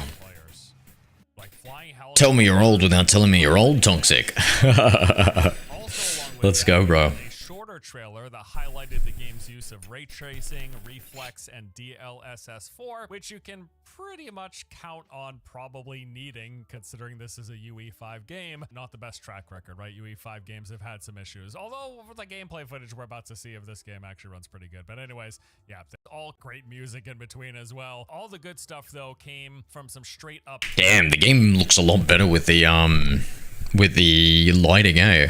Holy crap. Showcases that we got from It was modern. There's actually some really like surprisingly good things in here. There's some pretty bad things too, but I actually came away like leaning more positive than I expected from these gameplay showcases. Here's what we saw. Cinder City gameplay. Let's see how it is. This is going to be a real human playing. Looks like we've got a regular grenade, a pistol, well, looks like a overshield, and a stun grenade or something along those G'day, Lucky. I don't know what game it is. Like Defiance. I don't know why. That crouching is really awkward. The running and stuff actually looks fine. Like that running and jumping, he's a little stiff, but this crouch walk. I was thinking that too. It's kind of fine. Some games just do this. It's like the animation looks a little clunky. The crouch walking also looked kind of silly. So it's not the end of the world. All right, we got a little cover posting up. Little Gears of War style cover shooter, or at least they have cover shooter elements. That's kind of cool. Guess it's kind of like Division as well, right? Division's a big cover shooter. Wow. All right, you can tell this was a game journalist playing. Who are we watching right now? That's a really Oh, damn. he just really got melted. Shots fired. His first encounter. The pistol gunshots actually sound quite good. There's no way bro went to the same... There's no way... Okay, listen, I'm gonna have a go at him. Like, fair enough, the first time around, you don't know what you're doing, you don't know how to take cover, you kind of run somewhere. It looks like the animation's a bit clunky, blah, blah, blah. But he did the exact same thing again. It looked like he went to take cover where he couldn't take cover, then strafed back in. Unbelievable, dude. Unbelievable. 1 through 3, so that's where we saw that shield, stun, and grenade, and it looks like they have some stuff in the offhand. I mean... Shooter. Whoa, that's a lot of shit. I like this. Like, looking at this, I like this. All right, I think this guy's got a sniper now. I like that weapon swapping animation. Hold up. It's like, it's the same. It's kind of cool, yeah. They've got this little, like, robotic arm that shoots it out. Oh, look at that. That was neat. He shot his friend, and this guy immediately sends out, like, a warning signal by shooting up in the sky to, like, alert, as if people couldn't hear. But maybe even if that's kind of cool. With a silenced weapon, this guy would still alert nearby enemies. That looks. Look at that one. Look at that crouching animation. It's really not that big of a deal. It's just funny how bad it looks. Like just watching the character's legs move like that. I think it's because it's just the upper body is shooting over looked kind of cool. That's really what it is. It's because the upper body is too stiff. It looks ridiculous. All right, so the sprint uses a little boost pack. That's kind of cool. The blue bar at the top left was recharging. I'm assuming that's an overshield, but could be wrong. Oh, you know what? I wasn't really looking here. What happened? He opened this. He heals. Was he even low? I don't know what the he used that for. Maybe that was a stem. And then a couple items on the ground. I love how detailed this looks. And like the kind of depth to this area. Like we've got these different elevations. There's a lot of stuff around. Damn, a modern Uncharted would be crazy. With good graphics. I never played Uncharted, but I always wanted to. That with like absolutely S-tier Unreal Engine 5 melt your graphics card. W. Well, the other thing too is this is from Gamescom, so while I might give him a hard time a little bit, there's a really good chance he's distracted by talking to the demo person or one of the devs while doing this. Oh, that's sick. Oh, that's his shield ability. That was his Q. That's kind of cool. That's a dope ability. I thought I wasn't gonna like this, but I'm actually not liking it. I had just gotten some brief glimpses of some of this gameplay, and I was like, man, this is looking kind of rough. But actually, like, now we don't really need to need like a lot of cover, and if you need to go from cover to cover, man, that sounds. I really like that.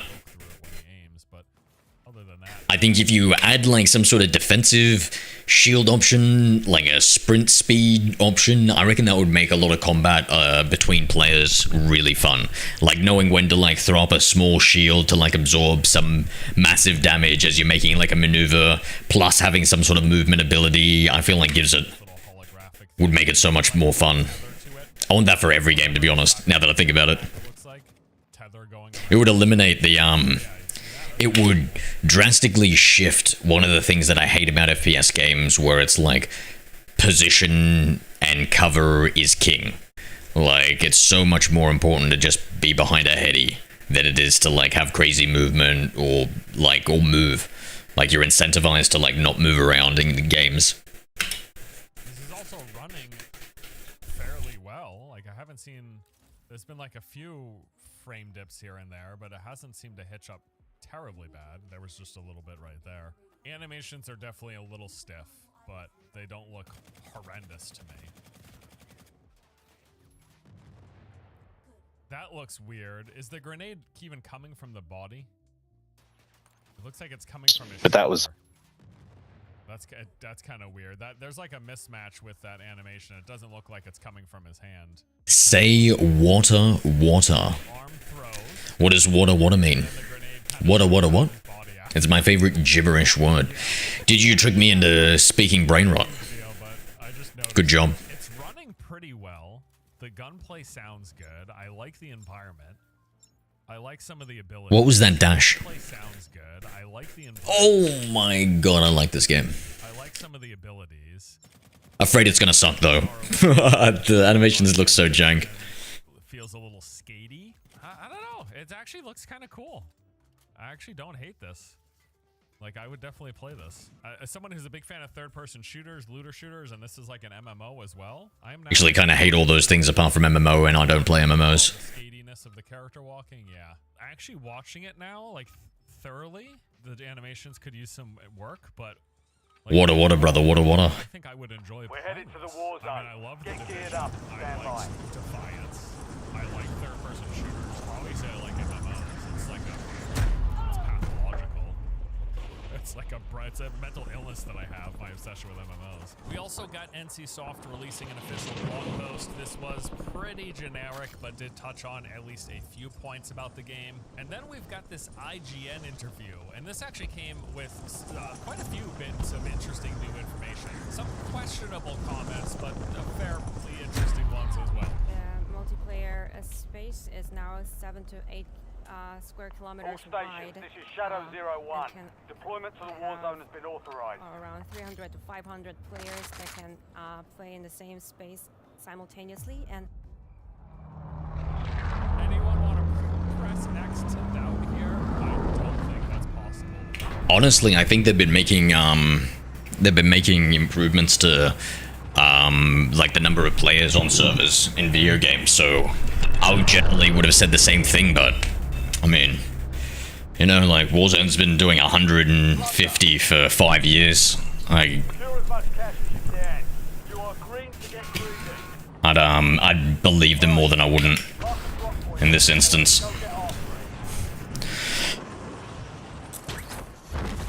Sakura, thank you for the heart me and the only 3 love yous. Oh, and there she comes in with another 3, but it was too late, so I must say it's another 3 and not combine the 2. How are you, man?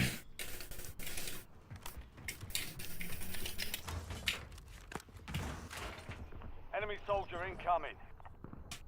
Bunny me. changing mags. Sounds like a kid on holidays.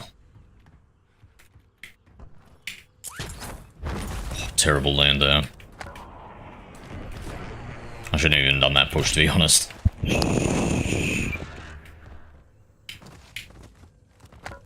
Takes more than that to finish me. Hightailed it.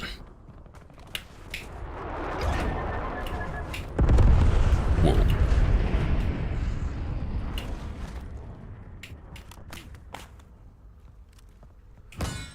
Feeling with how long they take to come in. Somebody knew we were going that way, maybe. Jock Langley, hello.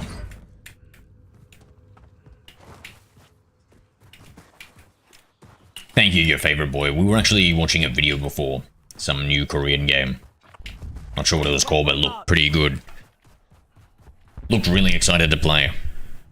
I'm good, and you? Yeah, good. I'm curious to see this claimed 300 players on a map game from Korea. Hopefully they be cooking.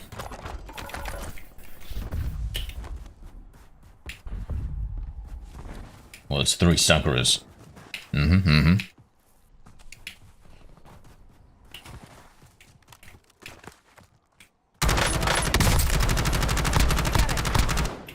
Reloading.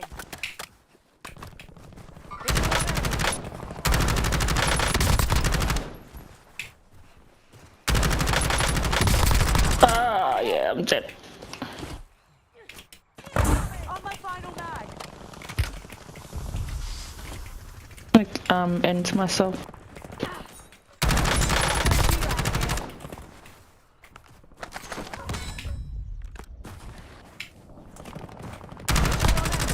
Incoming shot. Never mind.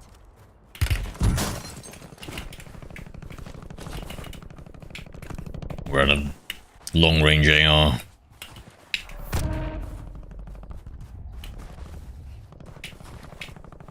Jack Trek, thank you for liking the live, dude. How are we? What are we doing today, Fave boy?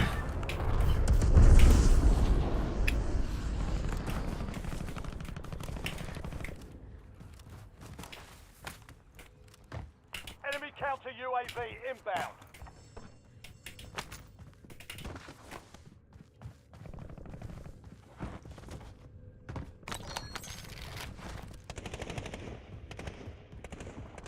Enemy advanced UAV overhead. Last mag. Enemy UAV overhead.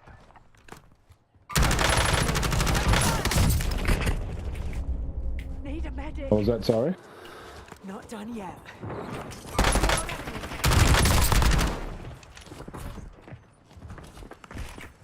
Marking target location. Oh. I got shot from 2 different directions then.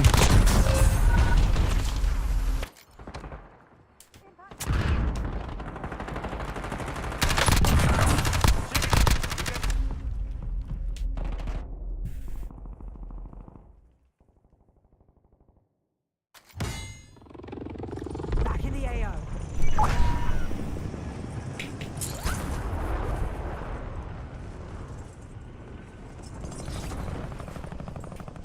Tax drop inbound. Cold visual on enemy.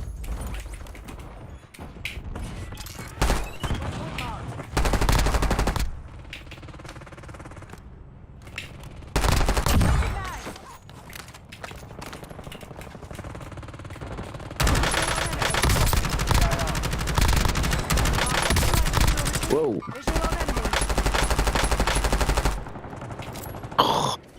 Yeah.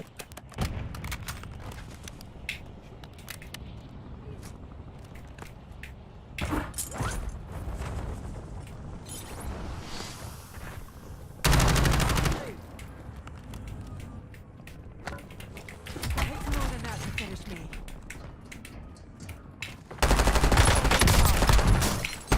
Reloading.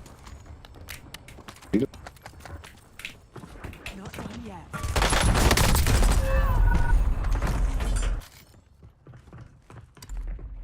What do you think about proper kid lock on any R-rated game with prosecution on the parents when they neglect it? Are you saying that from like a standpoint where Australia doesn't allow R-rated games? Or just in general for children's safety?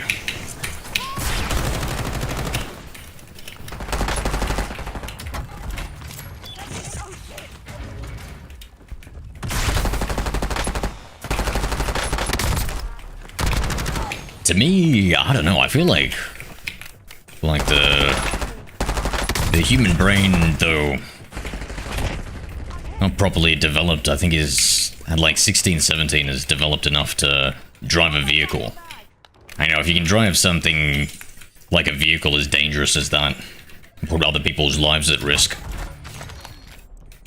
I feel like you should be allowed to do a lot of things.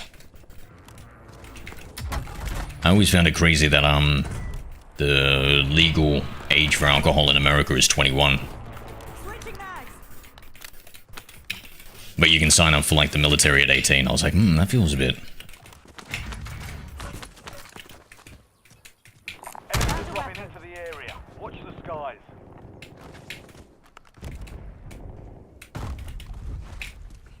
Enemy deployed an advanced UAV.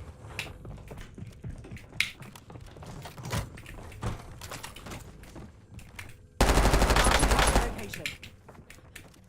Impact grenade thrown. Reloading.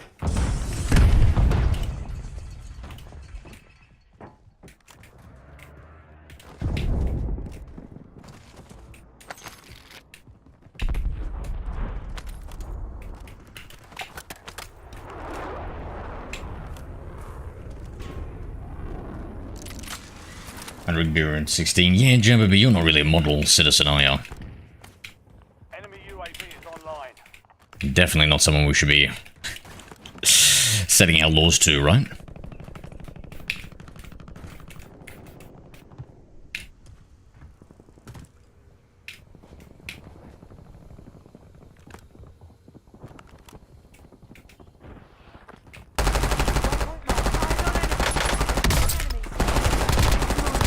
finish me. Changing mags. Good. Power round.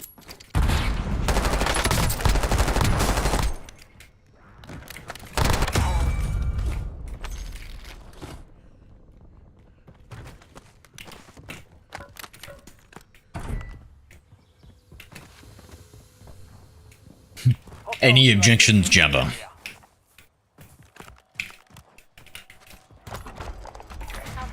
Attack on downlink hot data feed. Marking target location. Coordinates marked. Some country not putting figure that's initiative before coming of age. Yeah. I mean, hey, at least we don't have child labor anymore. Is that right?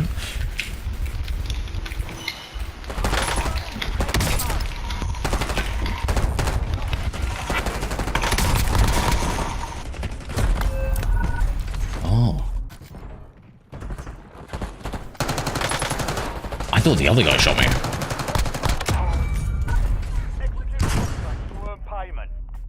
Very confused. Alright, north of TV station, looks like a lot.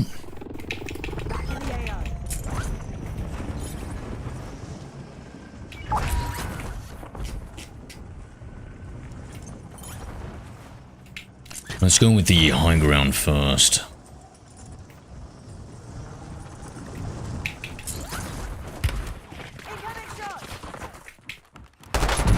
Stuck it to me.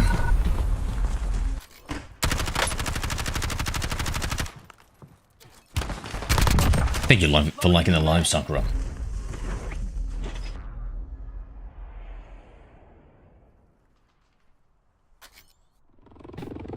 Back on mission. Visual on enemy marking target location.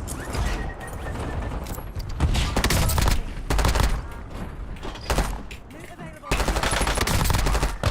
Someone else got them. Never heard another. Done yet. Enemy dropping into Subject, the AR.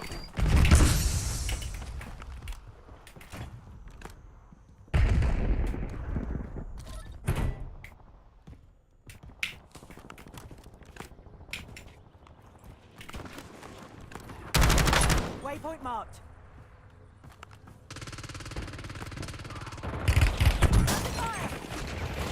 Oh, okay. See him.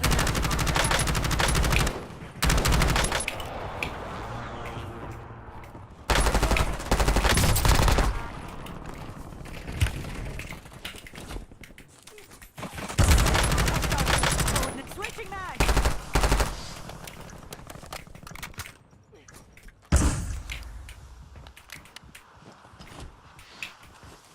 Enemy UAV overhead. Enemy I can't remember, is there a smart way of getting up here?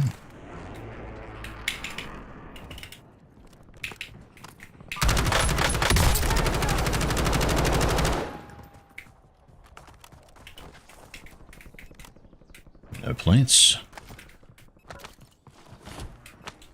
Changing mags. See if I can get this through. Nice.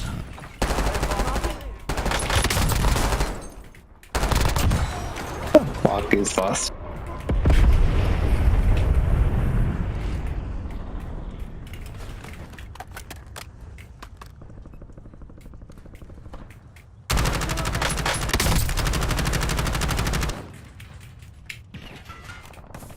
Switching mags.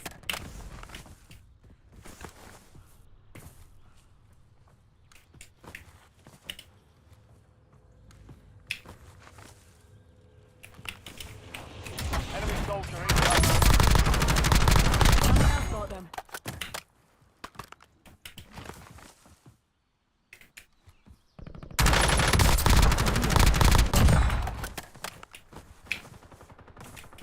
Perfect.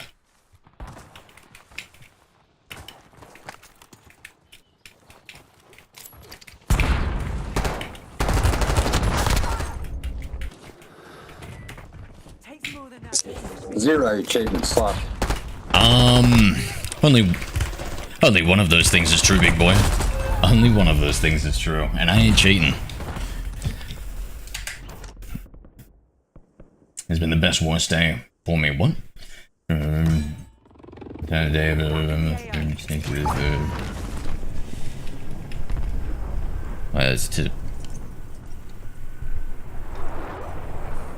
I don't even... What? Jabba, what's going on? Child labor, I thought it's character development. I am using that next time I make my future children do some sort of chore. Enemy dropping into the AO. Changing mags.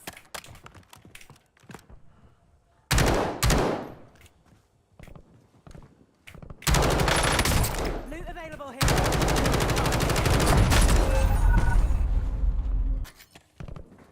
I shouldn't have kept strafing though.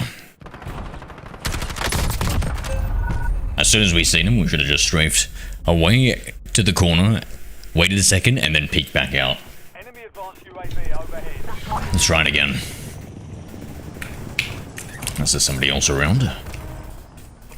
What would all the plates be? Eyes on enemy.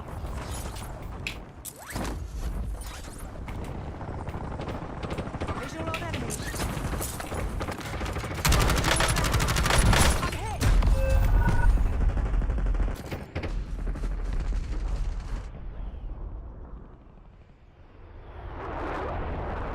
I want that satchel.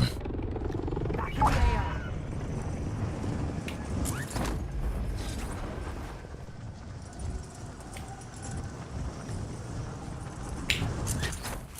Oh my god, we nearly legged into the ground just then.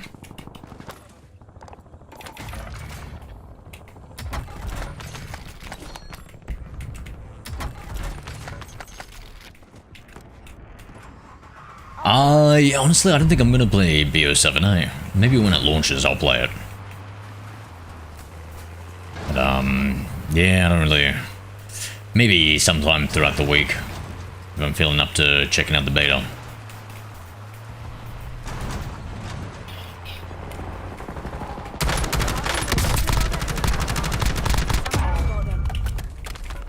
Enemies are dropping into the area. Switching mags.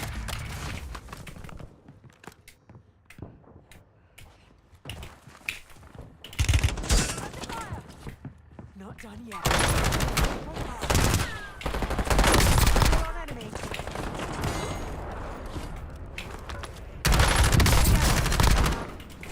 Takes more than that to finish me.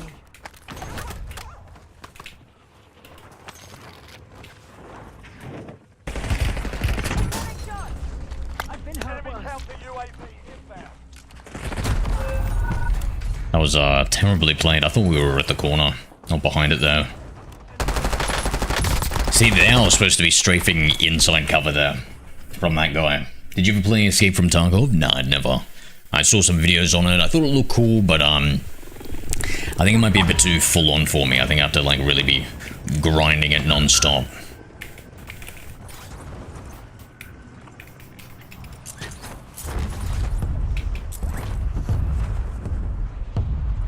Market hostile vision, don't forget it.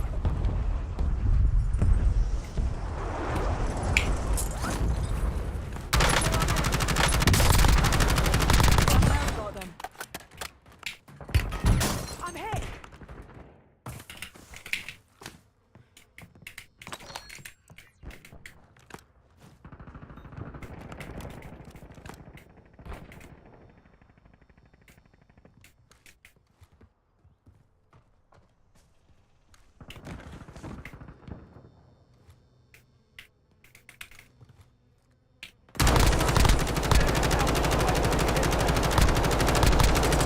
Last mag.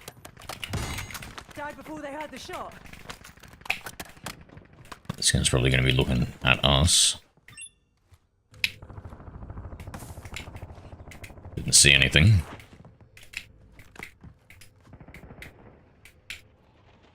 Enemy soldier incoming.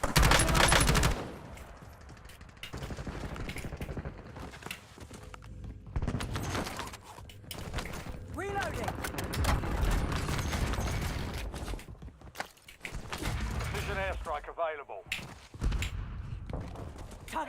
marked. You're cleared hot. Copy. Longbow 3-1 on approach. Strike inbound.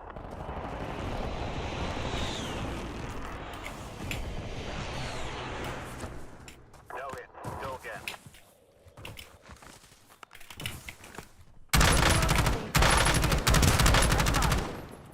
Changing mags.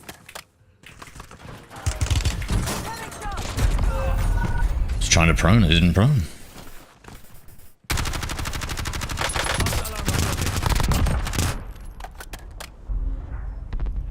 How can people play a game like that when it's so slow? It makes me feel like a snail. Because they want a more tactical shooter experience. Where it's more about like thinking, planning, and coordinating. Than running around like a headless chook.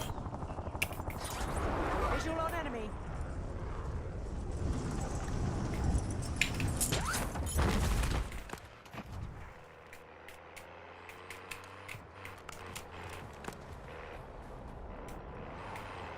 Blood money. Understand secure their cash. You made the top 25. Well done. Switching mags.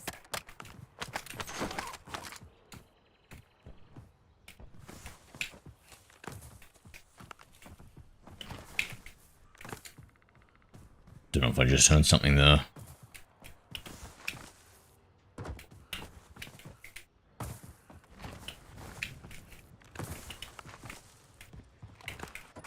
Some plates in here.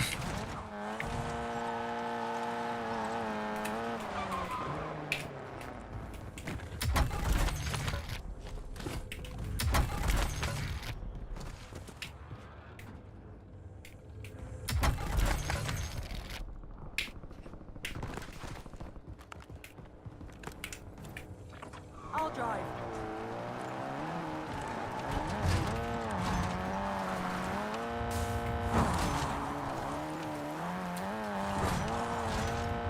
Yeah, maybe toxic. Butter, yo, just going for the boys' house, let's go. Thank you for the heart, me dude. So the bot's seen better days.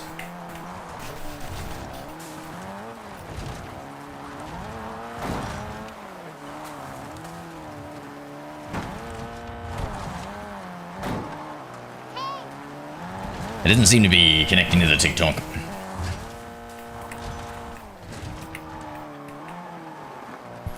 For whatever reason.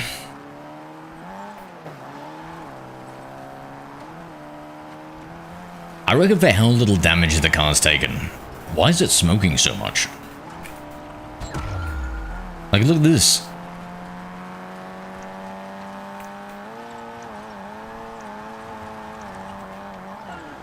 Enemies are dropping into the area. Watch the sky.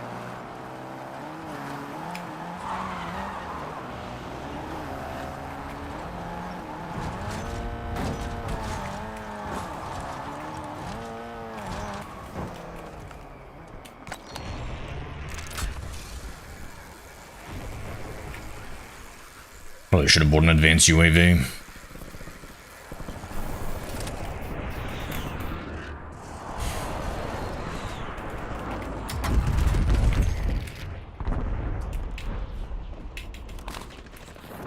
Downed enemy spotted. Reloading. Under fire.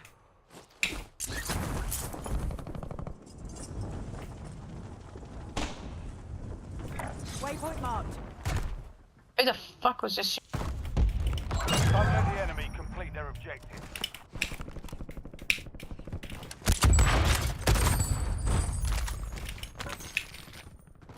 Be advised, enemy attack reloading. I don't know. Oh. Maybe. Yeah, I guess. Enemy soldier incoming. Get out. No, no, no, no, no, no, no, no, no, no. It's you have a good one, Casper. I'm getting out. Bye, friend. Oh, it's you. See you, mate. Thank See you, mate. No You worries. too.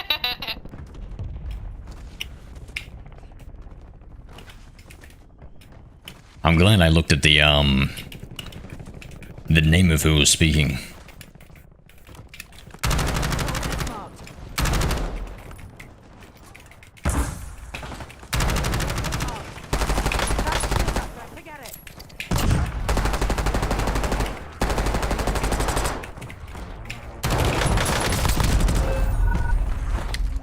bad channel with the AR.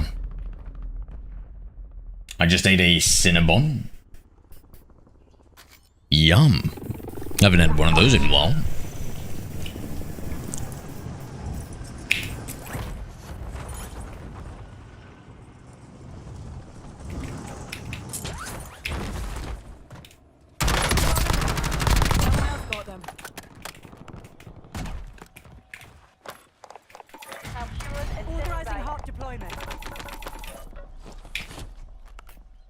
Yeah, Toxic, it's weird, eh? That's with the cars, yep. Enemy deployed and advanced. Yeah, I don't know with these devs, mate. I don't know.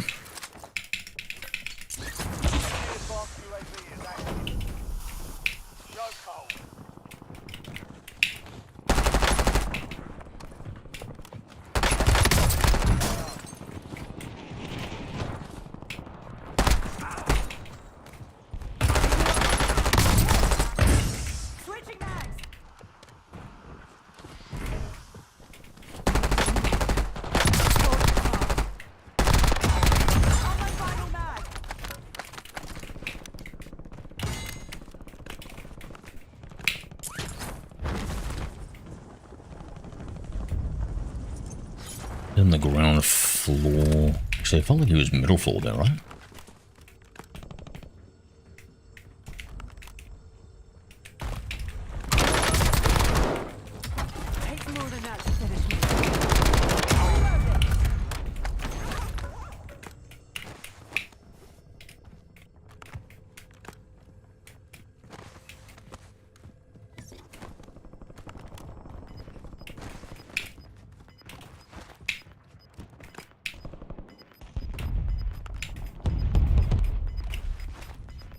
GG.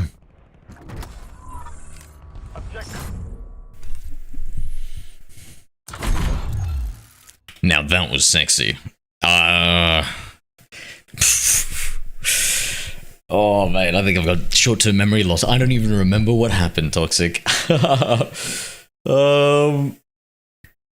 Was it the shooting the guy through the smoke, eh? Yeah, because I think I still had the advanced UAV and I saw he was pushing in, so I figured we go for the blind fire, and man, poor fella, I don't know, he must have just thought he heard me behind him, bro. He just turned around or something. I couldn't believe it, bro. Because with the advanced UAV, I was like, yeah, okay, so he's facing me, he's coming towards me, he's going to res his teammate, I'm just going to take advantage of the situation. Next thing I know, I'm shooting a guy in the back. Thinking, I don't think this guy's the same skill level as his teammate. Just a sneaky suspicion, not trying to imply anything, no offense to that guy. You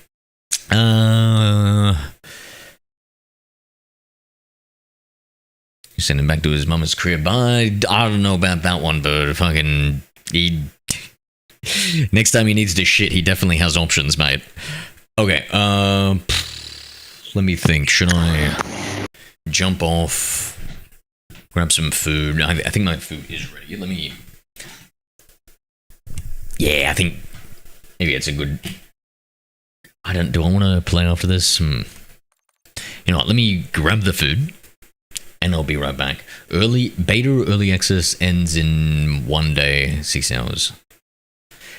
Oh, wait, so did I not even have access to the early access to the beta because I don't have... Does Game Pass give you early access, chat? Did I not even have the option to do it in the first place? Oh my god. All that theorizing about it. Okay, be right back.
GG's, Lynch. How are we, mate? Alright, guys. I think I'm gonna bail. I will, let me just see, is there anything interesting to watch? Maybe if there's something interesting to watch, we'll watch it as I eat.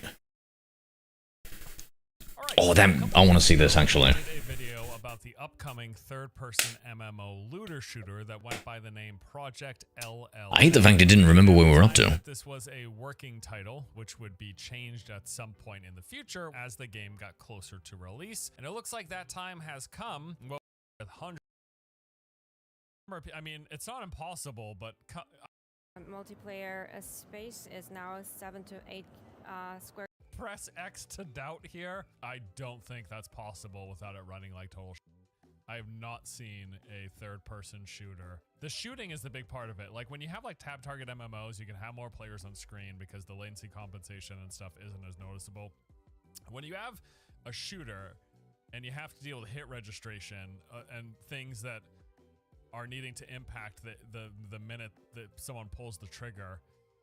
Just the number of, I mean, it's not impossible, but I don't think that's gonna happen. Okay, beyond all of that stuff, we also have a written interview, courtesy of WCCF Tech. Here they sat down with the studio CEO, asking some really good questions about the game's MMO elements, the end game, how class roles look, dungeons, the progression systems, beta testing, the game structure, and more. Here's what we learned. So first they asked, you know, NCSoft is historically known for its MMOs. To what extent can players expect to find MMO-like features here in Cinder City? They said if you played the single-player demo, it might be slightly misleading in that the campaign is not the primary content of the final product. The major part will be the open-world online shooter where hundreds of players can play together simultaneously in the same field in a vast 7x7 kilometers wide city. Primary genre would be large-scale MMO shooter.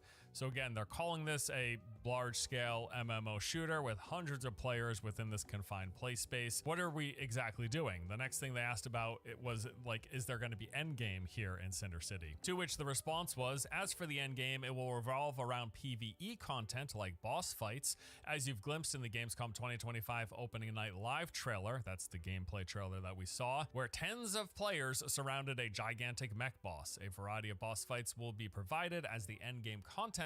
The second element would be instance dungeons that require a certain number of players to join and matchmake and start. They'll try to strategize to break through instance dungeons in the underground, subway areas, things like that. Those two, the instance dungeons and the additional PvE boss fights, would probably be our endgame content for Cinder City players. So it looks like we're going to have instance dungeons where we work with a group and go through probably clearing packs and then fighting a boss, as well as those bigger open world thing. Now, I think what's interesting is they talk about the boss fights here where there's tens of players, as showcased in the trailer, fighting this open world boss, whereas they say within the game's open zone there are hundreds of players simultaneously. And from that interview we saw earlier, evidently anywhere between 300 and 500 players is sharing the same space, and many thousands of NPCs as well. So I'm curious how they're going to manage that. Like, you're probably going to be dealing with a Destiny style system. That would be my guess, where within each section of the map there can only be so many other players surfaced to you.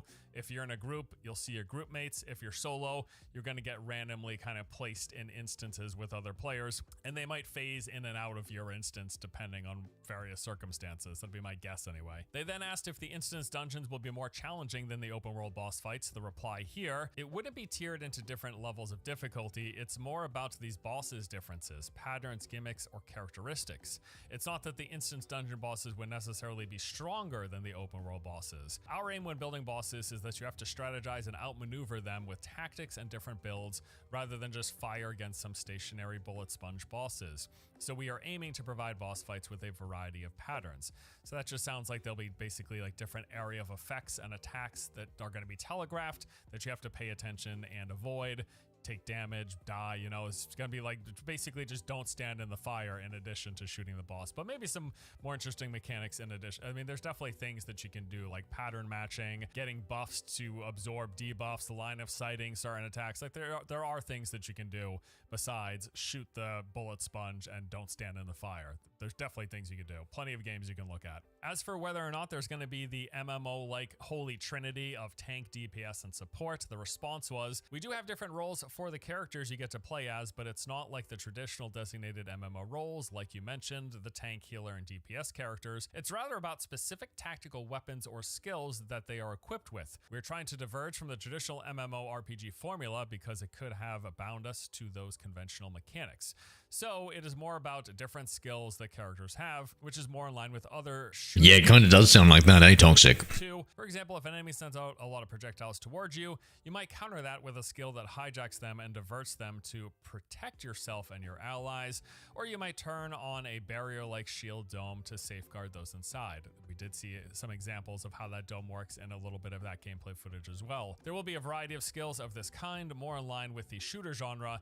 Those skills and, of course, the gear will determine the character's role, rather than just giving them a predetermined role like DPS, tank, or healer. And honestly, from all the footage we saw, it's pretty clear that, yeah, you're not playing a character that is a tank or a character that is a healer, but rather the abilities that you're using. I guess the real question, though, is will there be ways to customize into those things? Like, can you be a better version of the person who puts down that area of effect healing ability that we saw, increasing the stats? And that's something that Division does. They've got different set bonuses and stats that affect the plus skill, the plus weapon damage, or the plus health or whatever. And if you do like plus skill, increase the effectiveness of your abilities so that you get better healing, for example, versus someone who has increased firearm damage. You know, we'll have to see how that plays out. Looks like the game will have skill trees. When asked about this, they said yes, there will be skill trees. In the Gamescom 2025 demo, you can play as one character, but we are preparing several playable characters for Cinder City. Skills are considered to be tactical gear, and there is a shared tactical gear that all characters can utilize, while some tactical gear is exclusive to specific characters. That way, players can kind of develop their own skill builds by selecting between those items. So yeah, it looks like you're gonna have different options to equip your character that will enhance different elements of the character. Is there gonna be a beta test prior to release? The answer is we have tests lined up internally, but between early next year and sometime in the middle of next year, we are planning to host an open beta for players outside of NCSoft. So great, looks like we're gonna have a chance to play the game prior to its release at the end of next year. Really looking forward to it, honestly. Is Cinder City going to be a simultaneously global launch? The response was probably, although it's not yet determined. When asked whether or not they will be adopting the free-to-play or premium business model, the answer was, with regards to that, it is still under discussion and hasn't been determined. I'm gonna guess it's gonna be a free-to-play game, monetized. It's an NCSoft MMO game. Expect it to be like other NCSoft MMO games, and don't really count Guild Wars 2 in this because this is developed by an NCSoft like subsidiary studio, whereas Guild Wars 2 is developed by ArenaNet and just published by NCSoft. Take a look to other NCSoft studios that have developed MMOs and what kind of business model they had. That would be my expectation for this game as well. So we did see that vertical slice sort of narrative driven section. How much of that compared to the open world is the game going to have? The response was, the story is definitely one of the most important parts of the game. There will be several types of storylines in our game, such as epic storyline. It's like a golden path or main storyline, and will probably take between 10 and 15 hours to complete, almost like playing a single player narrative driven shooter. Then there will also be a lot of smaller side stories for each character and or each region. So combining all of that, I'm assuming there's probably going to be around hundreds of hours to complete on all the storylines. Wow, okay. But I get the feeling that nowadays players prefer not to have a lot of smaller side quests and stories. They'd rather have large-scale boss battles, that kind of content. So we are thinking of how to balance between the two. Now, in terms of the open world elements of the game and any dynamic events to spice up the experience, they said there will definitely be dynamic events you encounter while roaming the open world. They might be triggered when you reach a specific point in the map. There will be a trade-off between side quests, side stories, and those dynamic events. If we populate the world with dynamic events, we'll have fewer side stories. I think that's the part that we're trying to find the balance in. Now, once the game, we're getting a little ahead of ourselves, but they did ask about post-launch content. So once the game comes out, what can we expect from updates post-release? They said that we definitely are going to be using the MMO formula of having regular content drops for our game. We definitely will be adding new dungeons and new characters. Speaking of characters, how many will be playable at launch? They said there will be 7 to 9 characters available at launch. So now I'm very interested. Are these characters going to come with uniquely equipped skills? Are they talking about different like visual appearances? Because we saw like the human characters and the robot characters. Them saying there's going to be 7 to 9 characters, it makes me wonder if like these are going to be more in line with, say, like a Warframe style game where you have characters that have set skills and then you have the layer of the weapons on top of that. That's actually I'm actually now really, really curious about that. And so the answer here, we actually got an answer to it in the next question. They said they're all going to have unique skills or perks, right? And the response was, yes, that's correct. We even have one of the characters who wields a long blade and will use that as their ultimate skill, distinguishing them from others. So yes, it's a character-based game. It's just like a Warframe or like a First Descendant. That's literally what this is going to be. I had no clue. Now we know. Okay. I assume the characters' appearances are going to be customizable to a degree. The response was yes. And then they were asked if there's going to be a transmog-like feature in Cinder City. They said players nowadays care much more about looks anyway, so yes, there will be. But we don't know yet if it's going to be available at launch. I'm going to just take a guess and say there's going to be ways to purchase different visual appearances for your characters. Just throwing that out there. Wild guess. Yeah, there's a good selection, Toxic, of games. It would be cool. I never played heaps of Destiny, but what I did play I thought was cool. There's definitely a fair bit of jank here, especially with some of the game's animations. And also, the gameplay demo that they revealed of Gamescom was clearly a linear single-player vertical slice for a game that they are billing as an open-world MMO with hundreds of players and tens of thousands of NPCs all in the same map. But with all of that said, I also saw quite a few things here that I really liked, to the point that I am more interested in playing the game right now than I was prior to doing this deep dive. Like, it actually looks like it could be a bit of fun for at least a while, business model notwithstanding. As mentioned, the game is aiming for a release in the later half of 2026. I am definitely keeping my eye on this one. Now I am tentatively quite interested. I know it's going to come probably with a lot of the NCSoft crap that we don't love, but it's a third-person MMO open world looter shooter with characters and loot to collect. Like, I'm probably going to play this and have some fun for at least some time. So yeah, I will be sure to keep you updated as we get closer to release and whenever that open beta happens and I can actually spend some time playing the game. But hey, there's a new MMO to look forward to next year. All right, just chalk it up, add it to the list, right? They've all been so successful. That's it for today. Thanks for watching, guys. I'll see you later. Something is missing from Call of Duty today that we used to just take for granted. It's not the gameplay, it's not the removal of the social atmosphere, it's not even the casual vibe of the old matchmaking models. It's aura, a personality, and an identity. Each COD used to have.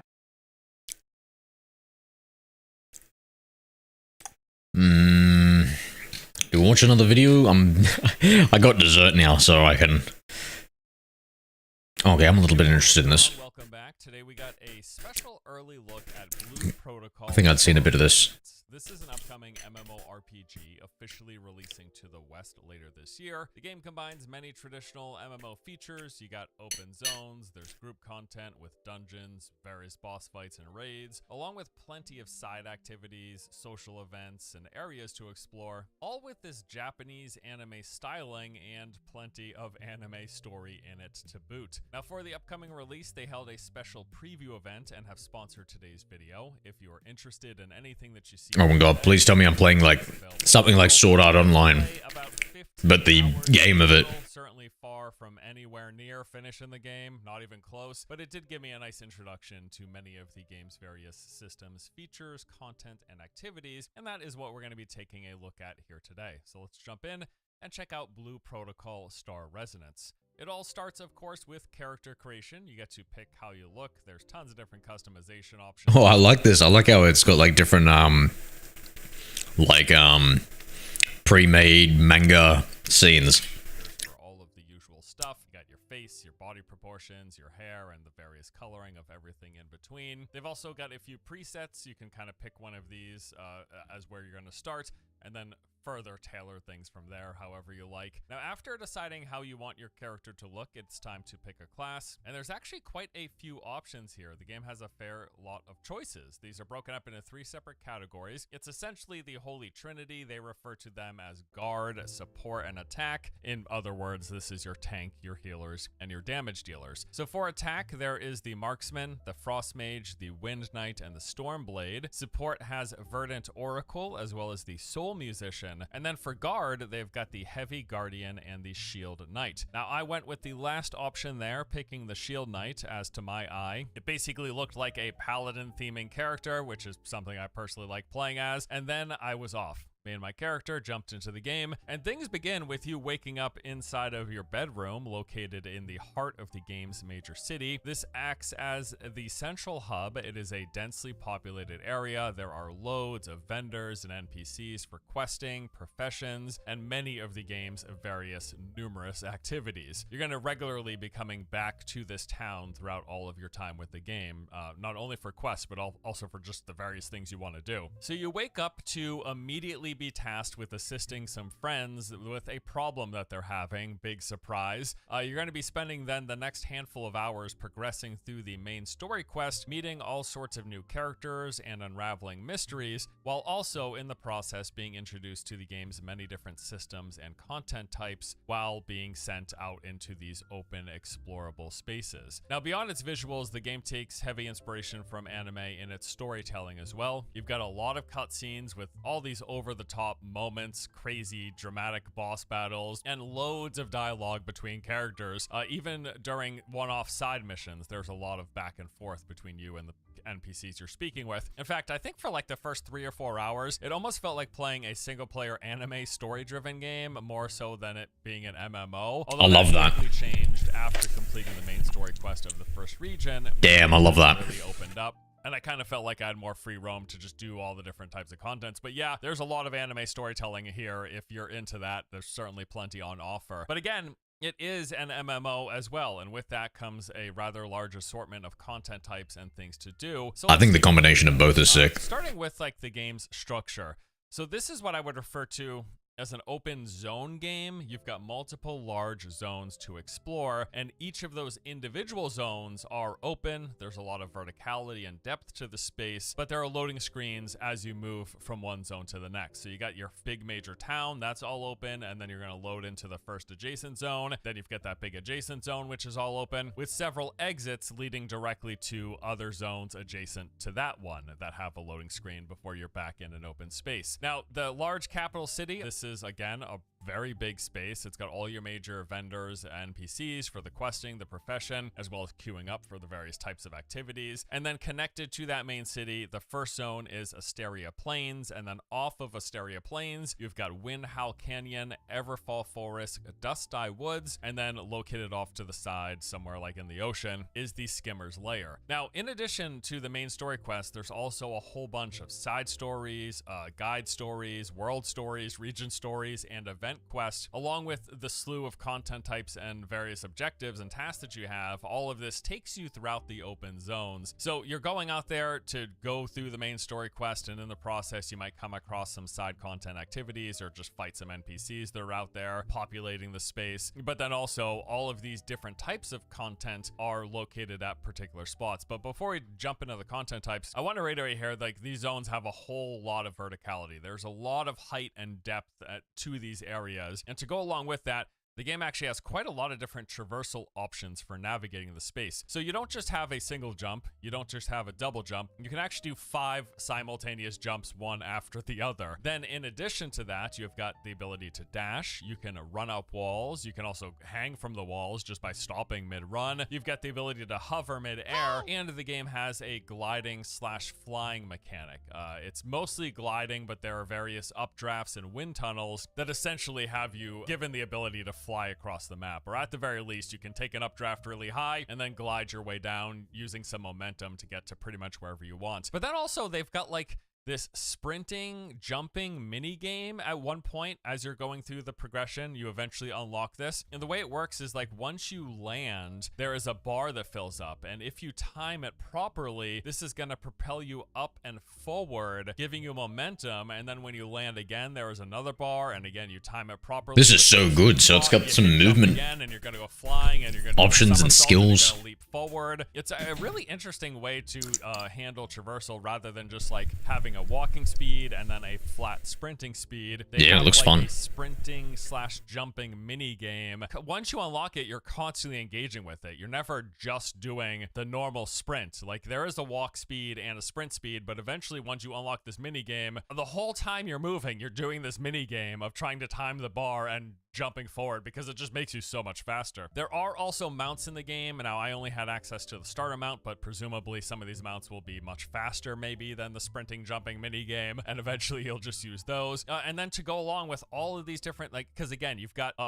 5 jump ability. You've got dashing, wall running, hovering, flying, gliding, the updrafts, and then the sprinting mini game that has you jumping and leaping forward. So you got a lot of traversal options here, and with that, there are various traversal challenges in the game. You'll just come across these little yellow orbs, and when you interact with them, it basically starts the mini game where you go around collecting the yellow orbs. They're going to take you up, over, and around things, having you crossing gaps and flying to areas or whatever. Collect all the orbs, get yourself a prize at the end. This is just something you come across as you're exploring. Also, while exploring, there are a lot of different collectibles in the environment. You're going to see treasure chests of different rarities all over the place. And then there are also gathering professions with ores, plants, and gems that you're going to find. Although you can't initially harvest these, you actually have to unlock them in the life skills profession. Kind of, you basically have a currency, you spend that currency to pick what life skills that you want to focus on. Now, being an action MMO, there is, of course, combat in the game. It's an action-based combat game. You've got a basic attack plus whatever your class's several abilities are. Now, once again, I picked what was basically the Paladin class, or as it's referred to here as the Shield Knight. It is a defensive-focused tanking class that uses a sword and a shield. So beyond the basic attack, I have, for example, a Shield Bash, which would increase my defenses. I have a Cleave attack that does damage in an area in front of me, but also builds up my class's resources. And then I've also got the ability to throw a shield that spins around me, damaging anything it hits. I can use some of my class resource to drop a consecration effect on the ground. This not only damages enemies, but also heals myself or any allies standing within it. And then I have an ultimate, which just basically drastically increases both my tankiness as well as allowing me to dish out more damage in a window of time. Now, those are the abilities that I'm currently using, but there is a larger list. I would say about double that, or maybe a third of what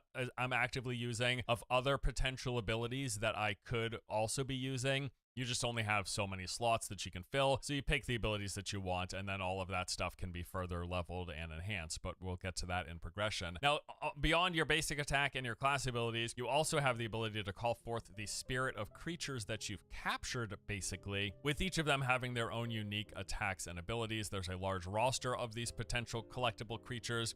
They're basically just new abilities, but the animation is you're summoning a creature, and the creature itself does the ability for you. Now, let's get into the content. Like I said, there's a lot of different content types and activities, things to do in this game. All of it basically works towards power progression, with the different types of content granting rewards, currencies, and resources that will fuel into the many various progression paths that this game has. Remember, it is a free-to-play MMO, so you can expect a lot of progression, a lot of resources, a lot of grinding that fuels into all of that stuff. And engaging in the different content types gives you different rewards depending on what it is you're trying to pump up, more or less here. Okay, so for content types, first we've got the Bureau commissions. These are just basically like daily quests. They ask you to complete different challenges, mini games, and or combat encounters. Now, these activities will actually be out in the open zones at some set location. So you first accept the commission, and then you head to the location where you will either engage with some NPC or some object that is at the marked area, and then that begins the event. Some examples of events that I've done are like dodge the robots. You got robots coming at you from every direction. You have to try to avoid getting hit, or crossing invisible bridges. These are actually kind of one of my favorites. You're going to be like,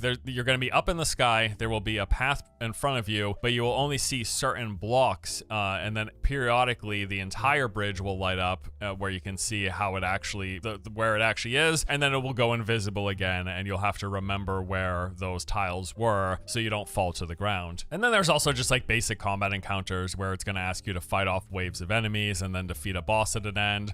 Either survive this or try to do it quickly within a set time period. Now, beyond those bureau commissions, you also have what is called Unit X, this research facility. Sounds a little convoluted. It's really just a building where you can queue up for dungeon runs and or boss fights. So this building is located in the main city, kind of like to the northwest a little bit. And it's just, yeah, you can directly load into the game's various dungeon runs and boss encounters. So while I was playing, there were 6 static dungeons on the top of the platform, and you just walk up to it, you interact with it. That lets you pick to run that particular dungeon. You'll then select the difficulty that you want from 3 different options, and then you will load in. One nice feature they have is you can actually matchmake to get real other players, or if you want to load in solo, you'll just be given a group of AI companions. So if like I was running in as a tank and I queued in solo, and then I just got like a few damage dealers and a healer automatically tossed into my party, and we just did the dungeon, right? I didn't have to wait for a queue, didn't have to wait for other real people or whatever. They're fairly typical MMO dungeon encounters. You clear through various rooms, taking out trash packs of enemies, and then there's some final boss fight at the very end. The dungeons themselves are also there. They are out in the world, like they have static locations in each of the game's zones. In fact, you will first encounter and run these dungeons while you're playing through the main story quest, but then after that, you can just freely load into them directly from this Unit X building in the town. And then also in the front of the facility, so on the top platform are the entrances to the dungeons, but on the front was these rotating encounters referred to as unstable space, and these offered what appear to be enhanced challenge versions of one of the dungeons, or that's pretty cool. Single boss encounter that you can queue up for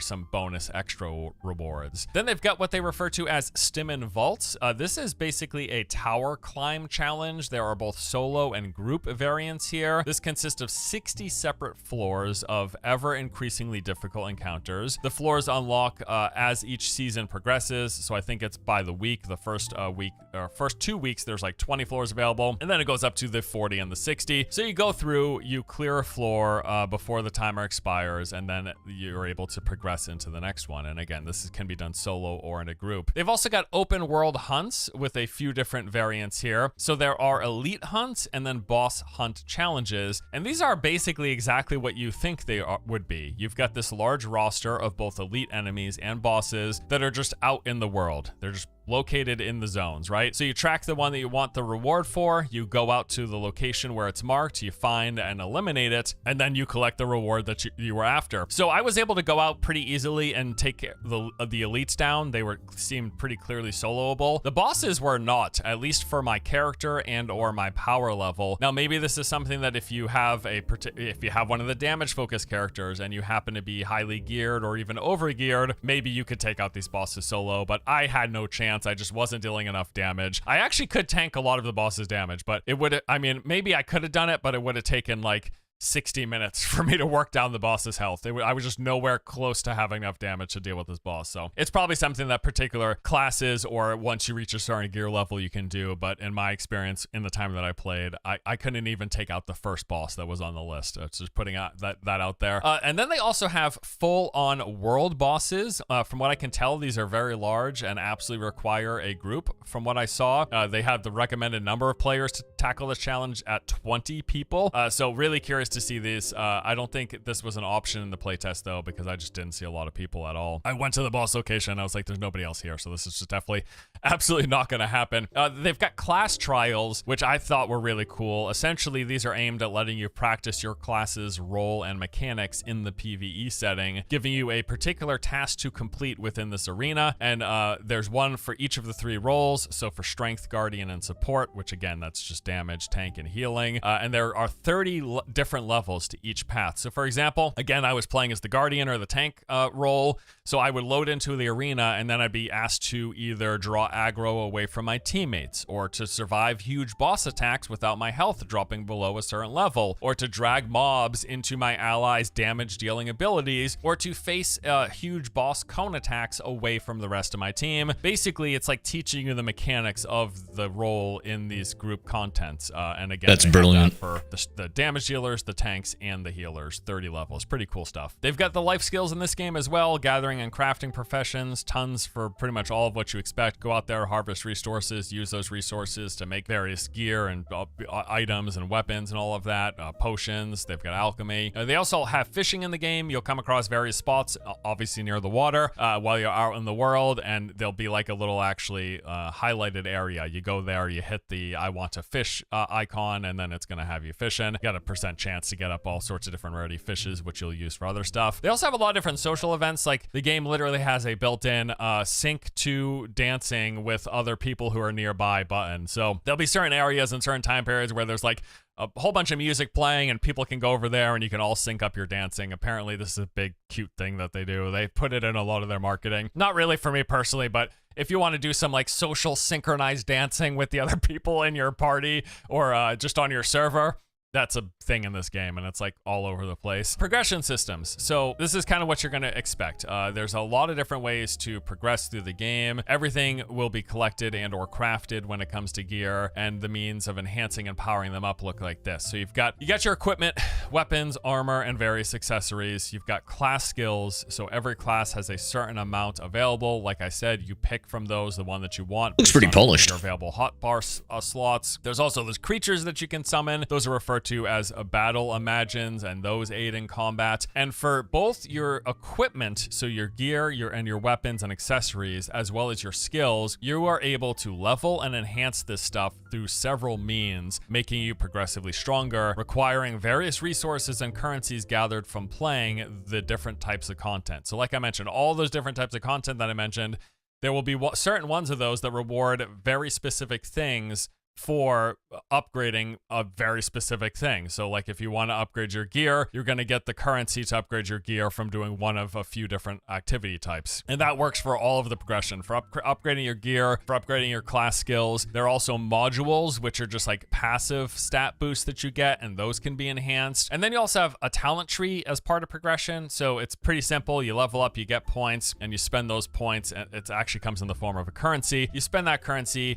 There's a base class tree that rewards various passives to increase your effectiveness in combat, your damage dealing, and your healing. But then there's also, once that base tree is full, you get to pick from one of two further specializations that cater to different play styles. Yeah, you go down to your base tree. Once that tree is full, you then pick a specializing tree. And again, it's one of those things where like you will get, there's two resources for upgrading some of the better nodes, and the second resource is harder to come by, and again requires you to go out and do a very specific type of content to get that resource, or engage with the game's various currency exchanges and all of that, because again, this is a free-to-play MMO. There is also housing in the game. There's quite a lot of options for customizing how your personal space looks. You can even invite people in to check out your home and like hang out in there, do whatever. And again, being that this is a free-to-play MMO, it of course has the expected store, and that store includes pretty much all of the same stuff that other free-to-play MMOs nowadays have. So yes, of course, they're gonna sell cosmetics. They'll have different cosmetics, and the valuable ones, the ones that they think are more appealing to the consumers, are gonna be the ones that cost more, right? But then they also have various resources and currencies that you can get. There are convenience features, including that they do in fact do this monthly subscription alternative. They refer to it as the monthly card, and by purchasing that, you get 30 days of boost to a bunch of stuff, like increase to your storage, reduction in your taxes that you have to pay, and daily bonus rewards of just like you just get currencies every day that you will use to spend on various things, the cash shop or otherwise.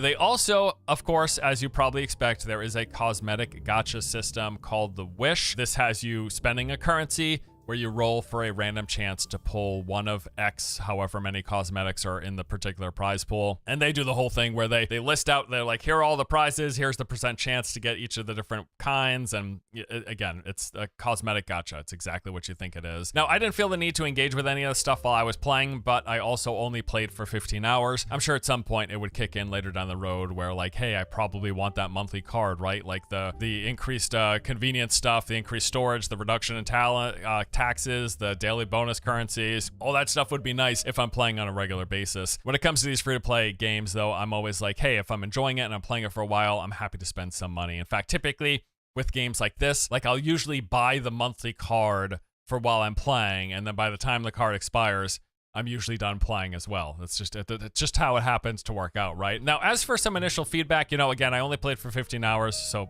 by far, this is just what it is. But within that time frame, I think they could change up the flow to how things start. And really what I'm talking about here is I think I felt like I spent a majority of my first like 1.5 to 2 hours talking to NPCs and watching cutscenes with only a few moments of actual combat in between. I would like that to almost be the inverse, if anything, or just a better balance between the two. I feel like there should be more combat and more action and more of me playing the game in the initial experience. I also I found it a little off-putting that the game just starts you out with like your 5 class abilities immediately unlocked. Now, as I mentioned, there are more that you can unlock and swap the ones that you want to use, but in MMOs, I generally prefer where like we start, maybe there's a bit of narrative, and then we get into combat, but you keep it simple. You give me 1, maybe 2 abilities and my basic attacks, and then you introduce me to the new abilities and mechanics, And it doesn't have to be over the course of 20 hours, right? Like, I'm not saying like I don't want to get 5 abilities until I'm 15 hours in, but maybe you should introduce me to those 5 abilities within the first 30 to 60 minutes instead of immediately starting out with them and then having to spend time like mousing over each one and reading about exactly what they do and trying to intuit how they will interact. True. Intuit it to me, show me through progressing from the base level to getting all 5, and then have the story woven in between. But right now, it was very story and dialogue and cutscene heavy, with moments of combat in between. And those moments of combat, I'm like, I've got 5 abilities and I really don't, like, I'll just hit them. You figure it out over time, you figure it out by reading it. But just like if I had any feedback or suggestion to the intro experience, that would be it. Beyond that though, like, I quite enjoyed the game's combat. I love the traversal. The look of the game was really impressive to me. I also appreciate that they're starting with this, I mean, 8 classes right at launch is pretty nice. Along with the fact that they've got a fairly large amount and different types of content to engage with. So yeah, looking forward to seeing more about the game, checking out more zones, and actually diving into endgame and all of that. But that just about does it for our preview of Blue Protocol Star Resonance today. Once again, the game is scheduled to release. All right, guys, I'm going to jump off. If you would like to learn more and pre-register, you can Pretty go tired. ahead I'll talk to all of you later. Take it easy, Toxic, Lish, Butter Cake, your favorite boy, Sakura, and anybody else left out there. Have a good one, guys. Hoping, of course, to see more endgame, but also to actually engage